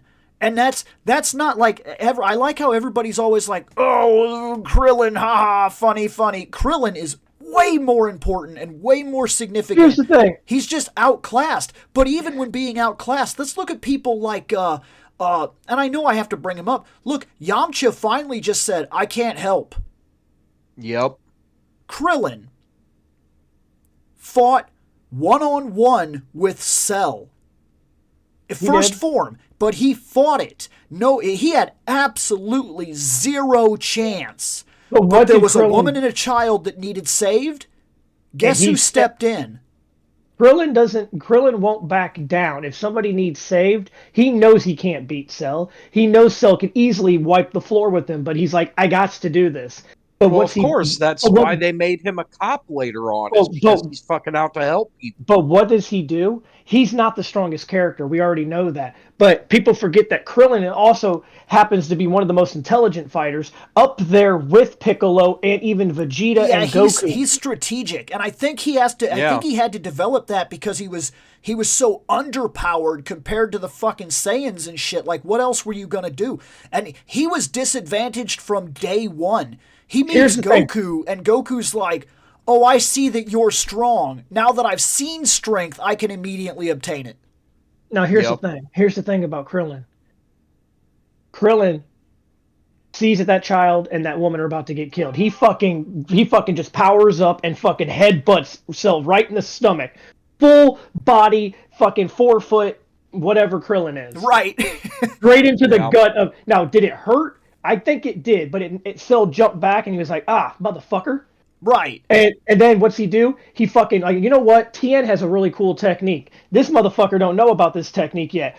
Bitch, I'm going to blind your ass. Bye, bitch. He made that his own thing. He upgraded it to the point, it's not even, it's Krillin's technique now. He's actually upgraded it to a point where he learned it and then modified it into his own thing because he has like a super Tauken now that he uses. Yep. No, let me tell you how good Krillin is. We get to Super. Goku is recruiting people for the Tournament of Power. And Krillin, he was like, I don't know if Krillin's up for the task, you know? He's thinking that Krillin is like Yamcha, sideline them. They're not strong enough. He went to Tien because Tien never stopped training. I get that Tien's power lacks compared to everybody else. And actually, Tien had to back himself up a bit because you'll notice that the way that Tien was training, and I think this is a small little piece of storyline that people miss out on. how jacked he was in the Well, like Android Saga and stuff, and then in Super partly, he leaned out a little bit. I actually think this is very interesting, but Vegeta had an impact on Ten Shinhan's training that nobody's ever considered before. Vegeta trains alone. And it is that idea. He refuses to be trained, he trains. Now, here's the thing. If you watch Vegeta's development, Vegeta gets more bulky, more strong, because he's trying to power through the obstacles that he comes across. And during that time, he never develops very much. Like, I know you can act like he did, but he doesn't. Because if Goku could train for a month and obtain the exact same level of power that Vegeta had to train for a year. Why? Because Goku is willing to be trained. He's willing to train with people and be told how to do a thing. Vegeta just goes, if he can fucking do it, I can fucking do it. And then he just hard asses his whole way through it. Maybe you could argue that's respectable, but it's also very stupid. And he pays for that ignorance over the course of Dragon Ball Z, always being behind. Because can you imagine if he'd have just went up to Roshi and said, hey, show me that Kamehameha thing. How do you do it? I have my own shit, but how do you do your shit? Show me that after image technique. How do you do that thing? Right. Show me all God your damn little it. tricks and shit. He never See, asks and- for anybody's shit. It's all his Here's own the thing. shit. And now you say that, and I can honestly see fucking Vegeta training with Tien Shinhan, and Vegeta showing up being like, hey, you want to see something cool? Kiko Ho, motherfucker. Well, so look at Tin Shinhan now, because this Well, is hold on, actually hold on. very important. Tin Shinhan shows up in the Cell Saga, and he's the jackest fucking dude in the show. Oh Yeah. yeah, he's Always ripped. training alone, always ripping, always trying to power through the next wall. But Vegeta had already made a discovery. He hit a wall in his training that he couldn't surpass. This was right when he surpassed Super Saiyan, and he became the Super Saiyan Grade 2. Not Super Saiyan 2, Super Saiyan Grade 2. He just calls himself Super Vegeta He at that pushed point. it up to Grade 3, but then realized that Grade 3 wasn't working for him because he was too buff and he couldn't move and he was losing speed and something was wrong. He'd hit a wall. Then he goes into the time chamber alone for an entire year, comes out and makes no improvement at all. To the point where literally Piccolo looks at him when he walks out of the time chamber and then just goes back to his business. There was no, oh, he's easily as strong as Goku now, like one of those surprise moments. That didn't happen because when Vegeta came back out, he hit a wall in the way that he trains that he can't get past. Tin Shinhan hit that same wall. It was the same wall that Trunks hit, but instead of watching No. Vegeta, Trunks Nope. learns real fast though. The wall is that you can't just train yourself. You can't just power through life. There are skills and abilities that other people have and you need them, and unless you're willing to humble yourself, you can't get them. You have to be willing to say, I don't know a thing, show me a thing. And then you have to be willing to take the fact that this guy that's weaker or less significant than you is willing to put you there. well, Then you dude, can develop. If you notice when Ten Shinhan comes back, he now trains with people, for people, teaches people, and his body build is significantly different. And I would argue he's stronger now than he ever was in Z. Well, they show that too. They showed that in the Tournament of Power because Tien was not the first one that knocked out. He wasn't a bitch. He didn't get bitched super easily. He actually fought, did very well against people from other universes who you can't even measure their power because you know nothing about these. You just found out about other universes like 5 minutes ago. Right. How in the fuck are you supposed to get ready for people that you have no idea? Their power could be so much more higher than Goku's that you couldn't even begin. They don't even look at you because, like Jiren, for example, Jiren wouldn't even look at Tien. He is no threat to me. That man is so infinitely weak. He is like an ant. I don't even notice him. Right. But the thing about like with the whole like the power scale and getting smarter, Tien had to get smarter. Like Krillin in Super, when like I was saying, Goku needed to test Krillin's power, and Gohan had to do the same thing. Krillin technically beat both Goku and Gohan. I know that wasn't a fucking serious fight. It was more or less a test to see if you're still up, for this challenge. He beat Goku. They had a Kamehameha blast. Goku was in Super Saiyan Blue. Okay? He was in God form, and Krillin's fucking Kamehameha. He didn't rip right through it. It fucking stood there, and they battled back and forth. Now this is Krillin. I'm a cop. I'm not training as much as I used to, but I'm still staying active because I'm a cop. And then here he goes fighting Goku, not to a stalemate because obviously Goku is holding back a lot, but it doesn't matter. Well, I'll also say this though. No, he's not. See, there's this misunderstanding with Super Saiyans and Goku and things of that nature. Goku holding back his base form, and that's it. You can't hold back a 50 times multiplier. It is not possible. Super Saiyan is a 50 times multiplier of your base form. If you go Super Saiyan, you are 50 times stronger than you were a second ago. You can't hold back 50 times your normal strength. Okay, well that makes it even more impressive now. So if you stop and think about this kind of stuff, when people fight Goku, and I actually think the Saiyans have a problem. They become form reliant. Those multipliers, they don't work on improving their base as often as they should. They work on moving to the next form. And I'll get to that here in a second because I noticed that as well. Humans have to imply the power of their base all the time, and that's what gets stronger. So the basics of their ability are always improving, not their 50 times multiplier. So with that being said now, that makes Krillin's feat even more impressive because he does beat Goku technically. He outsmarts him. He cuts the fucking roof of the building and Goku falls, and of course he uses instant transmission to go back up to the roof. And, hold on, 1 second. Ronan, I know they like to say that. You're wrong. Power levels are incredibly significant. Even if they make no sense, they're relevant and they mean something because 80% of the storyline is based on power levels. Literally 80% of the storyline. And even if they're trying to say ideas like, oh, well, we're trying to prove that power levels are irrelevant, but you're not proving they're irrelevant if they keep getting forms. Forms are 50 times multiplier, 100 times multiplier, 150 times multiplier. Multiplier in general means that power levels are important. And the fact that one person who is stronger than another person by a significant trail of power means that somebody can't fight. That's important because that tells you that power levels in the long run, even if they don't make much sense, they are important.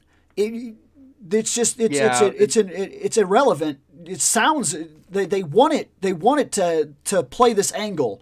Like, oh, power levels aren't that significant. They don't mean that much. But then everybody follows the same rule set in Dragon Ball. So like if you're Goku and your base power level is 348, okay? And you're fighting a guy that's 1500 and he assumes you're a piece of shit. The only thing that the power level is significant or insignificant is that you can surprise that dude by charging up Kamehameha that does 1200. That's it. So the fact that you can do that shocks the guy, but he's still 1500 and your Kamehameha is still 1200 and it still cannot defeat him. It can't. So that proved in the very first instance that they ever introduced power levels are important and have always been important, which is the reason things like Kaioken, Super Saiyan 2, and all that are important and unbelievably important. Hell, the Kaioken alone is nothing but a fucking multiplier. He even says it in Super. And if he can't win without it, then power levels are important. He pushed his power too far with the Kaioken and Super Saiyan Blue, and he had a power inflection because he pushed himself too far. Because that multiplier is what? He can go up to like times 20. That's 20 times the power. I think the highest he ever made it was like times 100. I think. I'd have to double check myself. But in Super Saiyan Blue, he can't push it that high. I think he can only push to like times 10. I realize you guys are arguing this because you've heard Toriyama claim this, but he's still following rules that he set down in his own storylines. Regardless of how he's telling it, there is too much evidence to the contrary that power levels are important and mean something. Otherwise, what the fuck does Kaioken times 4, times 1, times 20? It's irrelevant. If it's actually skills and techniques that matter in Dragon Ball Z and not power levels, then Krillin, with skill and technique alone, can beat a Super Saiyan 4 all the way powered up shooting a death beam. And he could just beat that because he's got better technique. No, he doesn't have the power level to compete on that level. That's not true. And Kaioken would be pointless because I would be like, Kaioken times 20! And against Frieza, he Kaiokens 20, and why does it not work? Not because it's a bad technique, but because the multiplier isn't high enough. Power levels fucking matter, regardless of how he intended to write it. The fact that he added them then created a certain level of importance to them, and then started following the rules to them. They're important. Otherwise, he would have introduced it in the Saiyan Saga, then they would have broke the Scouters, and they would have never mentioned it again. Power levels are important. Yep. Plus, not to mention the fact that the power levels are bullshit thing is a Team 4-star joke. And to be fair, the real problem isn't power levels, it's power scaling. It doesn't matter if GT was made by him or not. It's still the same fucking argument. Power levels are important. Give me one time. You can't do it. I promise you can't do it. Give me one time that somebody with a significantly lesser power level beat somebody with a significantly higher power level. Tell me, when did it happen? There's only one time in all of Dragon Ball Z that I can think of. And to be fair, he didn't exactly defeat him. It was when fucking Yajirobe cut off fucking Vegeta's tail. And the irony of that is he lowered the guy's power level by doing it. Yep. And that was it. Yep. And his power level was already significantly decreased because he'd been fighting with somebody that had a power multiplier that allowed him to fight on the same level as said powerhouse. If base Goku had fought base Vegeta in base forms without power level multipliers, he loses. He loses without Vegeta even fucking trying. Because power levels, regardless of any editor and regardless of any storyline or regardless of anything that you may believe, are important. Because you cannot give me even one time in the history of all fucking Dragon Ball, Dragon Ball Z, Dragon Ball GT, and Dragon Ball Super where somebody of a significantly lesser power level ever actually fundamentally beat somebody of a higher power level. You can't do it. You cannot do it. It has never happened. Ever. Well, let's look at it like this. When Gohan has all that Piccolo and Goku beat Raditz by combining power levels, and then you take the math of two people against one person. A person who was only about 1,000 to 1,500 at his absolute best, and I actually think he was a little lower than that. I think it was like 1,000 or something like that. He fights two guys who are nearly 400. That's 400, 400, that's 800 with multipliers on top of their power levels when they shoot beams, which can go up to 900 or 1,400. Okay, guys. Guess what? The math means power levels are important. So no, Piccolo and Goku did beat Raditz with power levels. And you forget. Now, had Raditz been 3 times their power levels are still important. So here's the issue. When Goku and Piccolo shows up, they take off their weighted clothes after they fight for a few. Goku's power is not much higher than Piccolo's. I believe that they're very close. They're divided by like 15, I think 12. Piccolo was like 50 higher. Yeah, it's very insignificant. Which means when those two guys fight, it's a test of skill.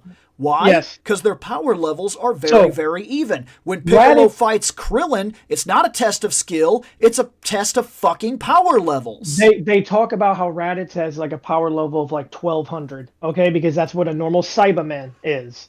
Because they make that joke that Raditz is as strong as a Cyberman. We can just grow Raditz. So here's the issue. When power levels do matter, I wholeheartely agree. Yeah, you can't get away from it. The math has been proven time and time again in Dragon Ball, regardless of any argument you can make. I'm a 1200 power guy. Bill's coming at me with a 450. I don't give a shit. I'm gonna slap him around because he's nothing to me. Yeah. Now this motherfucker jumps up in the air and powers up to a 900. I'm still stronger, so that attack I'm not worried about. I am worried, however, how he go from a 450 to a 900. But guess what I'm worried about? Guess what I'm worried about? I'm worried about why his power level changes. Not him, not his skills, not his techniques. I'm worried about power levels. Oh, and the same idea, Yamcha gets bodied by a Cyberman. We don't know Yamcha's power level. He may be Raditz level strength because he was fighting pretty good against the Cyberman, but he wasn't like Tin Shinhan. Tin Shinhan took out a Cyberman with a key push and an elbow. Hya! Done. I beat that motherfucker. And had that fight gone any further from that point, there was absolutely no way that the Cyberman could have won, so Vegeta just killed the Cyberman. When Yamcha fought a Cyberman, it was like an even Dragon Ball level battle. Yamcha had the advantage because he had better skill, because he is a martial artist. But they may have been... They were close to power. When you're close to power, if me and Bill are fighting and Bill only has a 10 power higher than me, that doesn't mean that he's going to win. That means I have to now pull out different techniques now. Because he doesn't. Also, the Kamehameha, we know how Kamehamehas work, especially for Earthlings. If Yamcha comes onto the field and he's a 1,000, just argument purposes, and a Cyberman is 1,200, and they fight, and there's a fairly... Actually, Yamcha give him 1,300, the Cyberman's 1,200, and that means that Yamcha is quote-unquote stronger, but close enough that they still fight like fighting. Like they trade blows and shit. It's not just a sweep the guy off. Then Yamcha disappears, goes behind his back, powers up a Kamehameha. The Kamehameha raises his power level to probably 2,300. He shoots it into the guy's back, and it still didn't kill him. Guess what? That means that Yamcha's power level is not hard enough to body the Cyberman. But just like the Kamehameha increases one's power level, if you take all of your person and explode... You're coming at yourself with so much kinetic force. That's like a 6,000 power level for the one move that kills you and the person you attack. And Yamcha... Once again, power levels. And we all know that your key power is what kind of keeps you alive. Think about all those super hard fucking one-shot kill blows that they take.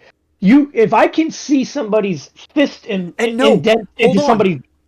You're also wrong. The current comment, you're also wrong. No, Goku didn't beat Raditz, nor did Piccolo beat Raditz. A power level beat Raditz, because he got headbutted and his power dropped drastically to the point where he was probably only at about like 600 at best.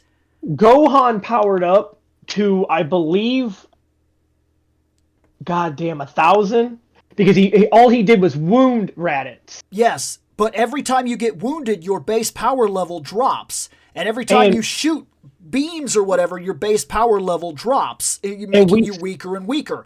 And we already the thing was, Raditz had just got done fighting two superpowers where he was making mincemeat out of them. They weren't having a lot of luck, but he was still having to waste energy on them to block things like the Kamehameha and to dodge the first fucking Light of Death special beam cannon.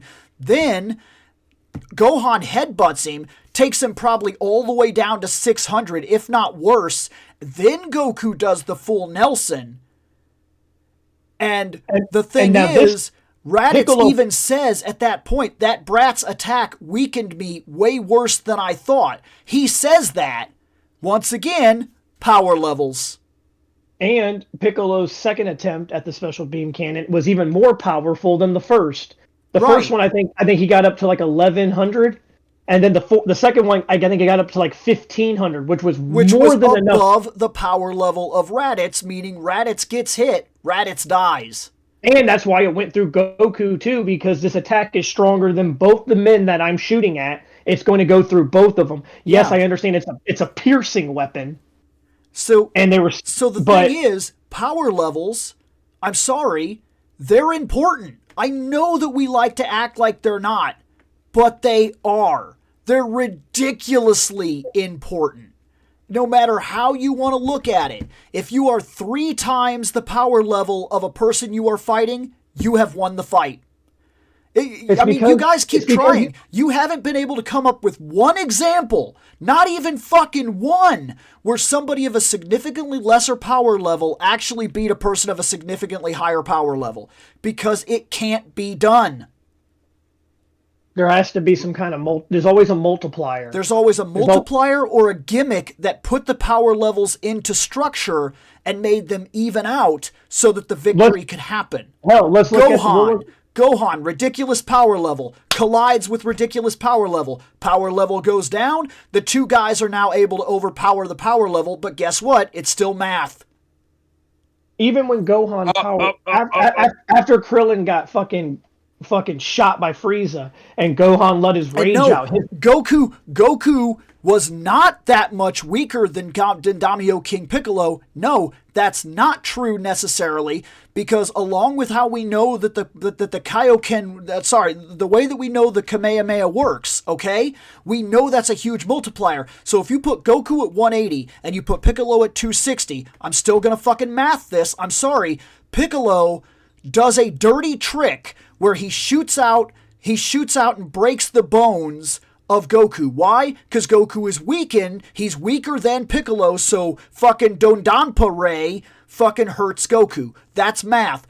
He's down on the ground. He's fucked up. He can't fight back. But then Piccolo jumps into the air and decides, now that I've used a lot of power trying to blow everything up and doing all this shit, he goes up into the air, powers up his fucking thing and decides to shoot it down at the ground, and a Kamehameha. Yeah, I know you're talking Demon King Piccolo. A Kamehameha aimed at the ground from a base power of 180. Even with broken bones, he's still holding all of his ki. His body is broken. He fires into the ground, probably launching himself upward with, say, the power of maybe 400. Because you got to think, a base of 300 goes up to 900, so 180 could probably produce a Kamehameha of like 500 something.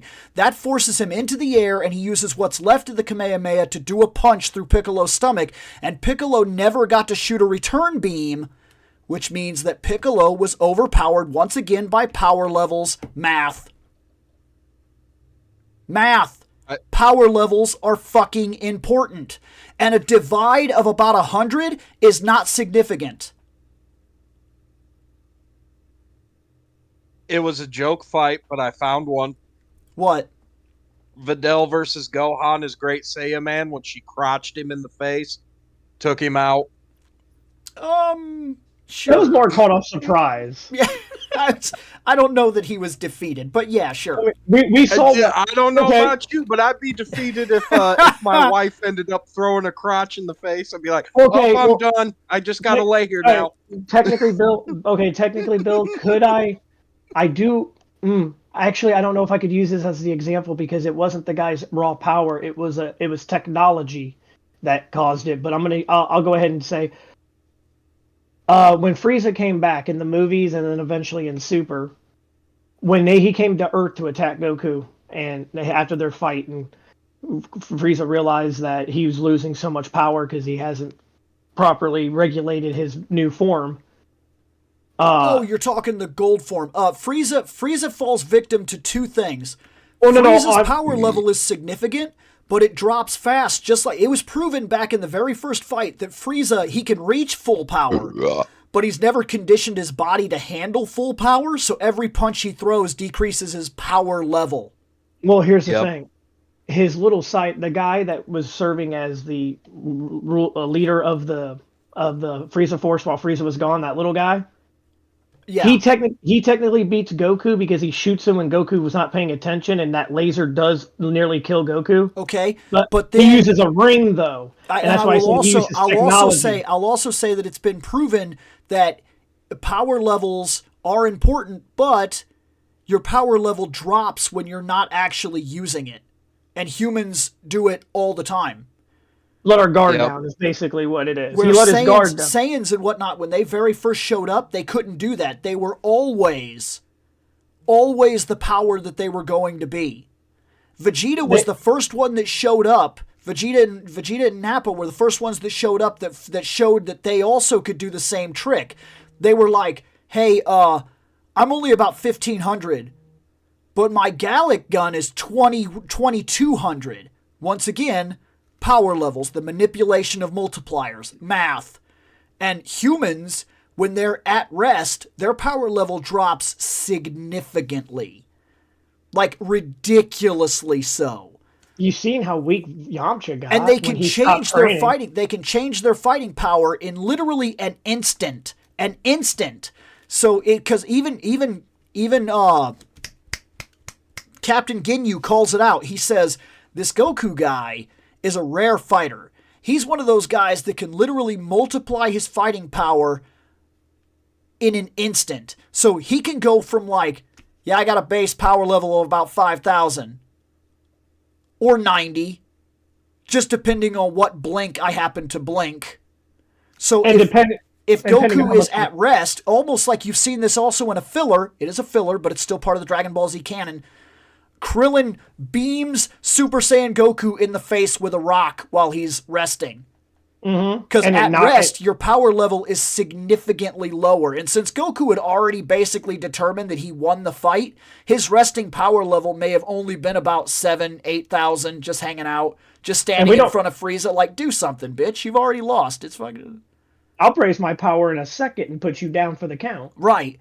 But who he was paying attention to... It matters. That little guy... And that little guy shooting from behind when Goku's not paying attention, that is significant, but it still comes down to the math. Power levels are important. It's so bad. Adding power levels caused this entire problem, and they were never able to get away from it because they didn't back off from it. They created power levels, and then they never walked away from them. So they never became inconsequential. They became horrifically consequential all the fucking time.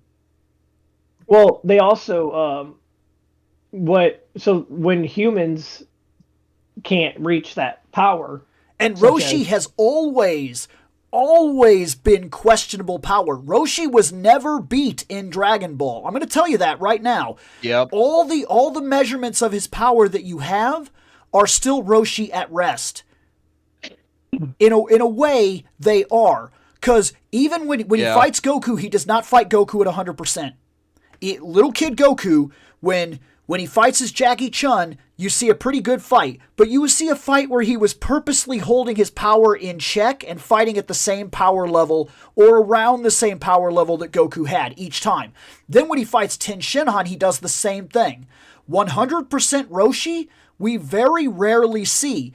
But when Super finally shows up, we see 100% Roshi. And 100% Roshi in the original Dragon Ball blew up the fucking moon. That's a planetary level devastation attack. Planetary devastation level attack. Nobody else in Dragon Ball was capable of it at the time. Nobody. Roshi also is retired and doesn't train at all. So we also don't see his power levels until one day Goku's like, hey, you want to do this fucking tournament of power? But you're going to have to get back into shape. You're going to have to be like what you used to be. So Roshi went back to training and was no longer retired. When Roshi fights Ten Shinhan, Roshi could have beat Ten Shinhan in 2 fucking punches. There's no doubt in my mind. But we don't see a 100% Roshi. We see relatively a 30% Roshi. He bulks up a little bit. Now, we see 100% Roshi when he fights 1,000 fucking Frieza soldiers. He doesn't fuck around with that. He says, I gotta kill 1,000 fucking guys. Bulk. then you see 100% Roshi. He doesn't use it very often because he's old and his power substantially dips with every attack. He doesn't have the stamina to hold that power anymore. Just like Frieza. Frieza's final 100% power level, when you first see Frieza, he's really big and bulky and crazy, but his power level significantly drops with every single attack he does. That's Roshi's final form. Yep. And the other big difference with Roshi also comes down to a matter of against Ten Shinhan, this is a tournament and I'm supposed to be pretending to be fucking Jackie Chun. Right. I'm not exactly going to go fucking balls to the wall all out. It's not about that either. He also just wanted to see. He wanted to see what the fun. Yeah, he was having fun and he wanted to see what the next generation was bringing. Also, you could try to argue. You could say, "Oh, well, King Piccolo." No, Daimyo did not beat him. Roshi killed himself through a miscalculation. He never fought Daimyo. There's a very real possibility that had Roshi just not gone for the killing blow, not made a tragic technical mistake, and said, "I'm just going to fight him," he may have been able to kill Piccolo right then and there. He didn't do it. He didn't do it because in a tactical sense, he decided, if I go for broke here and it doesn't work, I'm going to die. And then he's going to systematically rip through the rest of the planet. My only chance, even if it kills me, is that I trap him again. That's the safer bet. I'm going to take that. Because if I fight him and I lose, that's done. If I trap him and I die, well, big deal. I know the next generation will do fine without me. I've already tested them. So he goes for broke and goes directly into the Mafuba. And it doesn't work. But you'll notice that after he went back to training and showed up in Super, he could use the Mafuba multiple times without it costing his life because he really is that strong. He was referred to as the invincible master of martial arts, the god of martial arts. Even other people, even entities that stand higher than him like Kami recognize his importance. Shit, we don't even have to go that far. Let's go into the fucking movies. Hi, I'm looking for the world's strongest man. Go get me Roshi. Right. Mm-hmm. If you really stop and think about it in a storyline perspective, we never saw Roshi anywhere outside of retirement.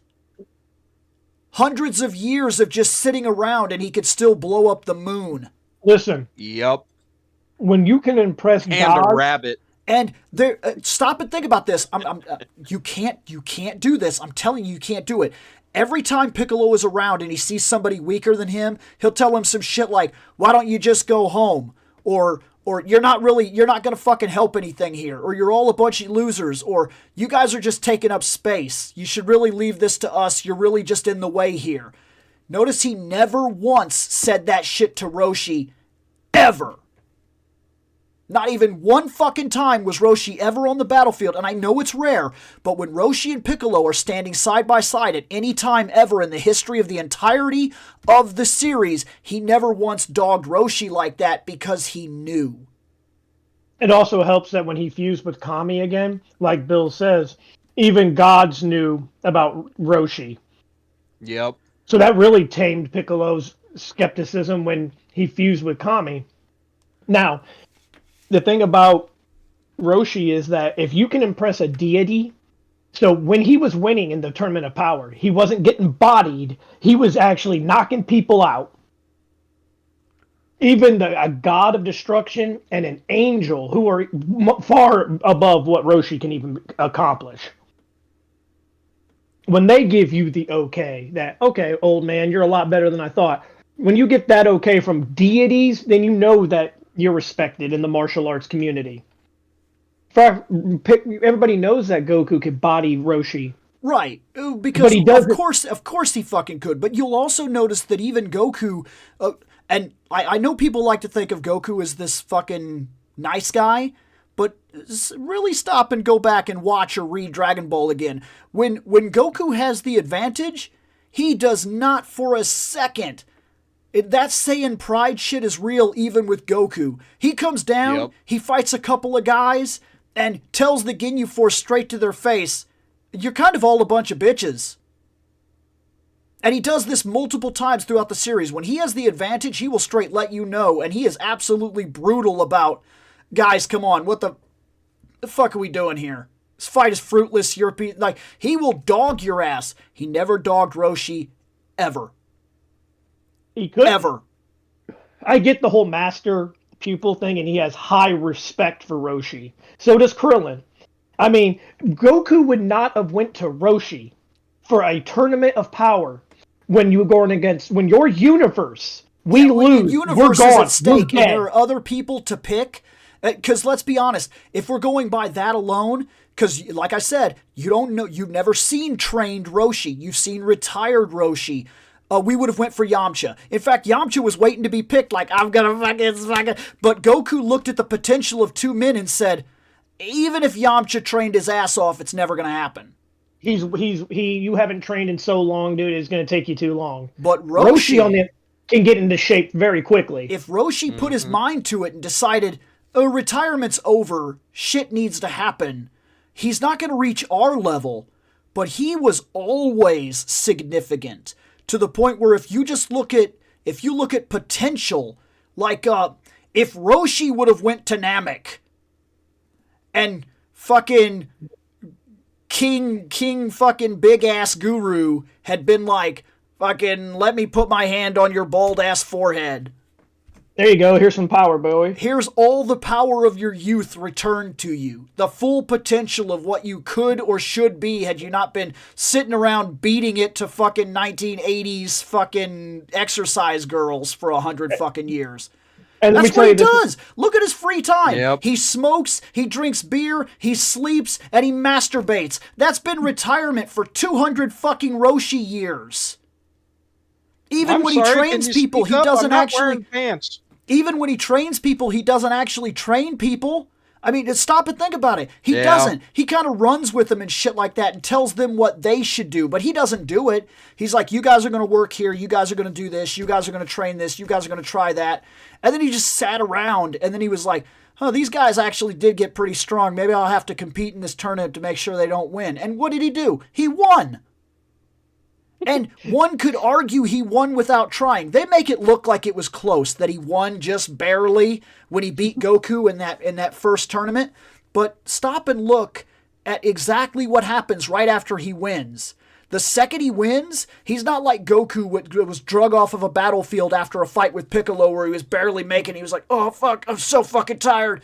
No, he immediately jumps up and starts singing and dancing and giving peace signs and victories and, hey, ladies, because he wasn't tired. He was fighting at maybe 15, 20% at best. We never saw Roshi. Until Dragon Ball Super, we never saw what got him the title God of Martial Arts. Invincible Master. We never saw Roshi past retirements. And when you're recruiting somebody, I'm going to be honest with you, I'm not picking Yamcha not because he's a joke. I actually like Yamcha. He's a fine character. Whatever, you can bash on him all you want. Leave the man alone. He's fine. Roshi brings wisdom. A man who's basically immortal. Because if you're going to talk tactics, there's nobody that's going to know more. And also, stop and think about this. Think about all the times that giant power levels and shit showed up. And while Roshi didn't step in because he realized he was in retirement and he was no longer very strong, you ever notice that, like, while other people are scared and panicked, he just kind of reads out the power levels and goes, this is what's happening. He's always sensing it. It's almost like he's watching the fight while he's on his island. He was, and I know this is also filler as well, but it's an expansion of character detail that actually goes into the canon of Dragon Ball. He was sensing the fight on Namek. Yeah. He was on Earth. Technically third person watching the battle play out, where he was focusing on where Goku was, where that power level was, and knew instinctually when Goku went Super Saiyan, he was like, something just happened. Uh-huh. That tells you that Roshi, when he wasn't in retirement, was a monster. I would have been I don't afraid. think we've still actually seen it, because you're still looking at a very old man that went through 200 years of retirement. He's like 350 fucking years old. He's been retired for like 200 years. Like, and then that old man decided, well, I'm going to train and see what I can do, and then went to this tournament of power. And you're still looking at a very old man. Like, I still don't think we've actually seen what he honestly ever was. Ooh, I just had a great idea for something that. What they need to do is they need to set something up where like Goku's out of commission, someone that's not the goddamn Goku show for a little bit. Wish for Roshi's youth Yep. on the Dragon Balls. And see what prime Roshi, and see what he is when he was at his absolute peak. We've never seen it. Even that movie you talked about, when he goes and he's like, "You want to see how tough I am?" and he fights all those fucking guys. Even that guy says something's wrong. Like, this guy isn't nearly as strong as I remember. All of my data says he should be stronger than that. Well, yeah, because he's been fucking beaten off and drinking beer for 200 fucking years. Like, what do you want from this old dude? He is way past retired. You forget that his power is massive. Look at boxers. Look at boxers that retire and then come back in their fucking 50s just to do an exhibition match, and people are like, "Well, he's not nearly as good as he used to be." Of fucking course he's not. Yeah, he's been retired. Or when you're a George Foreman and you come back in your 40s and you win the title and you're like, "Ha, still the best." Yeah, but that's different. Yeah. We're just talking.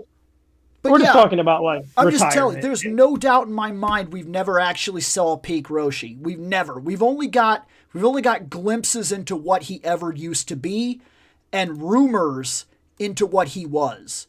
And we've seen through other characters that they know. Mm-hmm. They don't call it out, but they know. There's a lot of respect for Roshi. Right. I mean, even when he's macking on everybody's ladies, they don't kill him.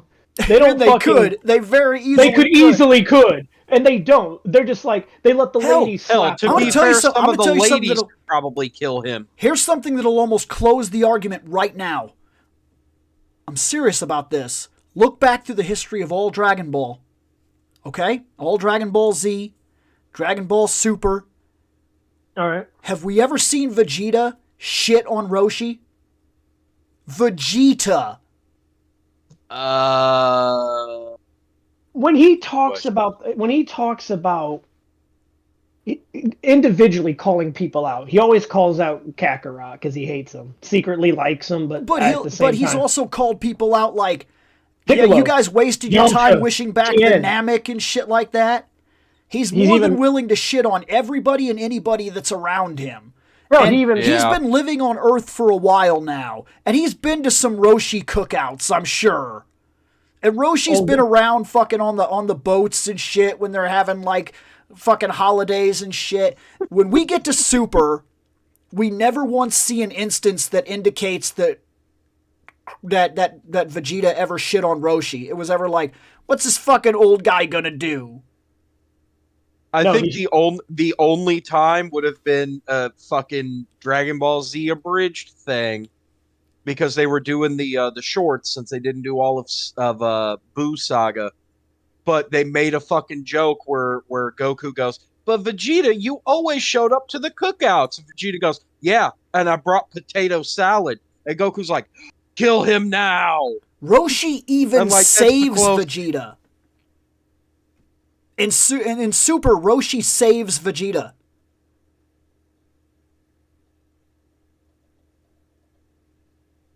You mean Vegeta saves yeah? No, Roshi saved Vegeta in Super.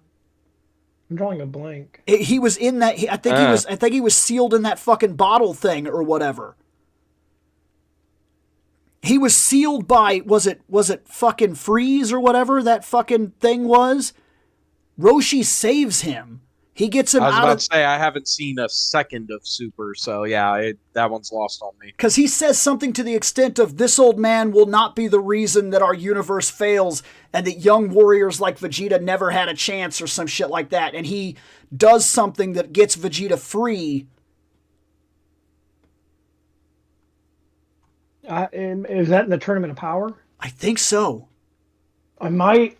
I've seen all the Super, but for some reason that is the one thing I am not remembering. I'll have to look it up. But regardless, we are out of time. I have to meet my wife to eat Chinese. But this is far from over. Look, I will come in here and argue Dragon Ball all fucking day. Like, that is my absolute peak anime. It's what got me into it. It's what keeps me in the bindings of anime in general. I love Dragon Ball. I've analyzed the shit out of it for years. And I'm not always right. That's the portion of going through and reading it. I think I've read it like 9 fucking times through, and I'm still discovering things. In all honesty, I'm still reading it and then coming up with stuff like, oh fuck, how did I never notice things like that? Like I said, like if Krillin is holding back a Kamehameha from a Super Saiyan God Super Saiyan, you can't. Even 1% of the Super Saiyan God Super Saiyan is still 500 times multiplier of that 1%. It's a multiplier. It's power levels, and it shows that Krillin at base form is not to be fucked with.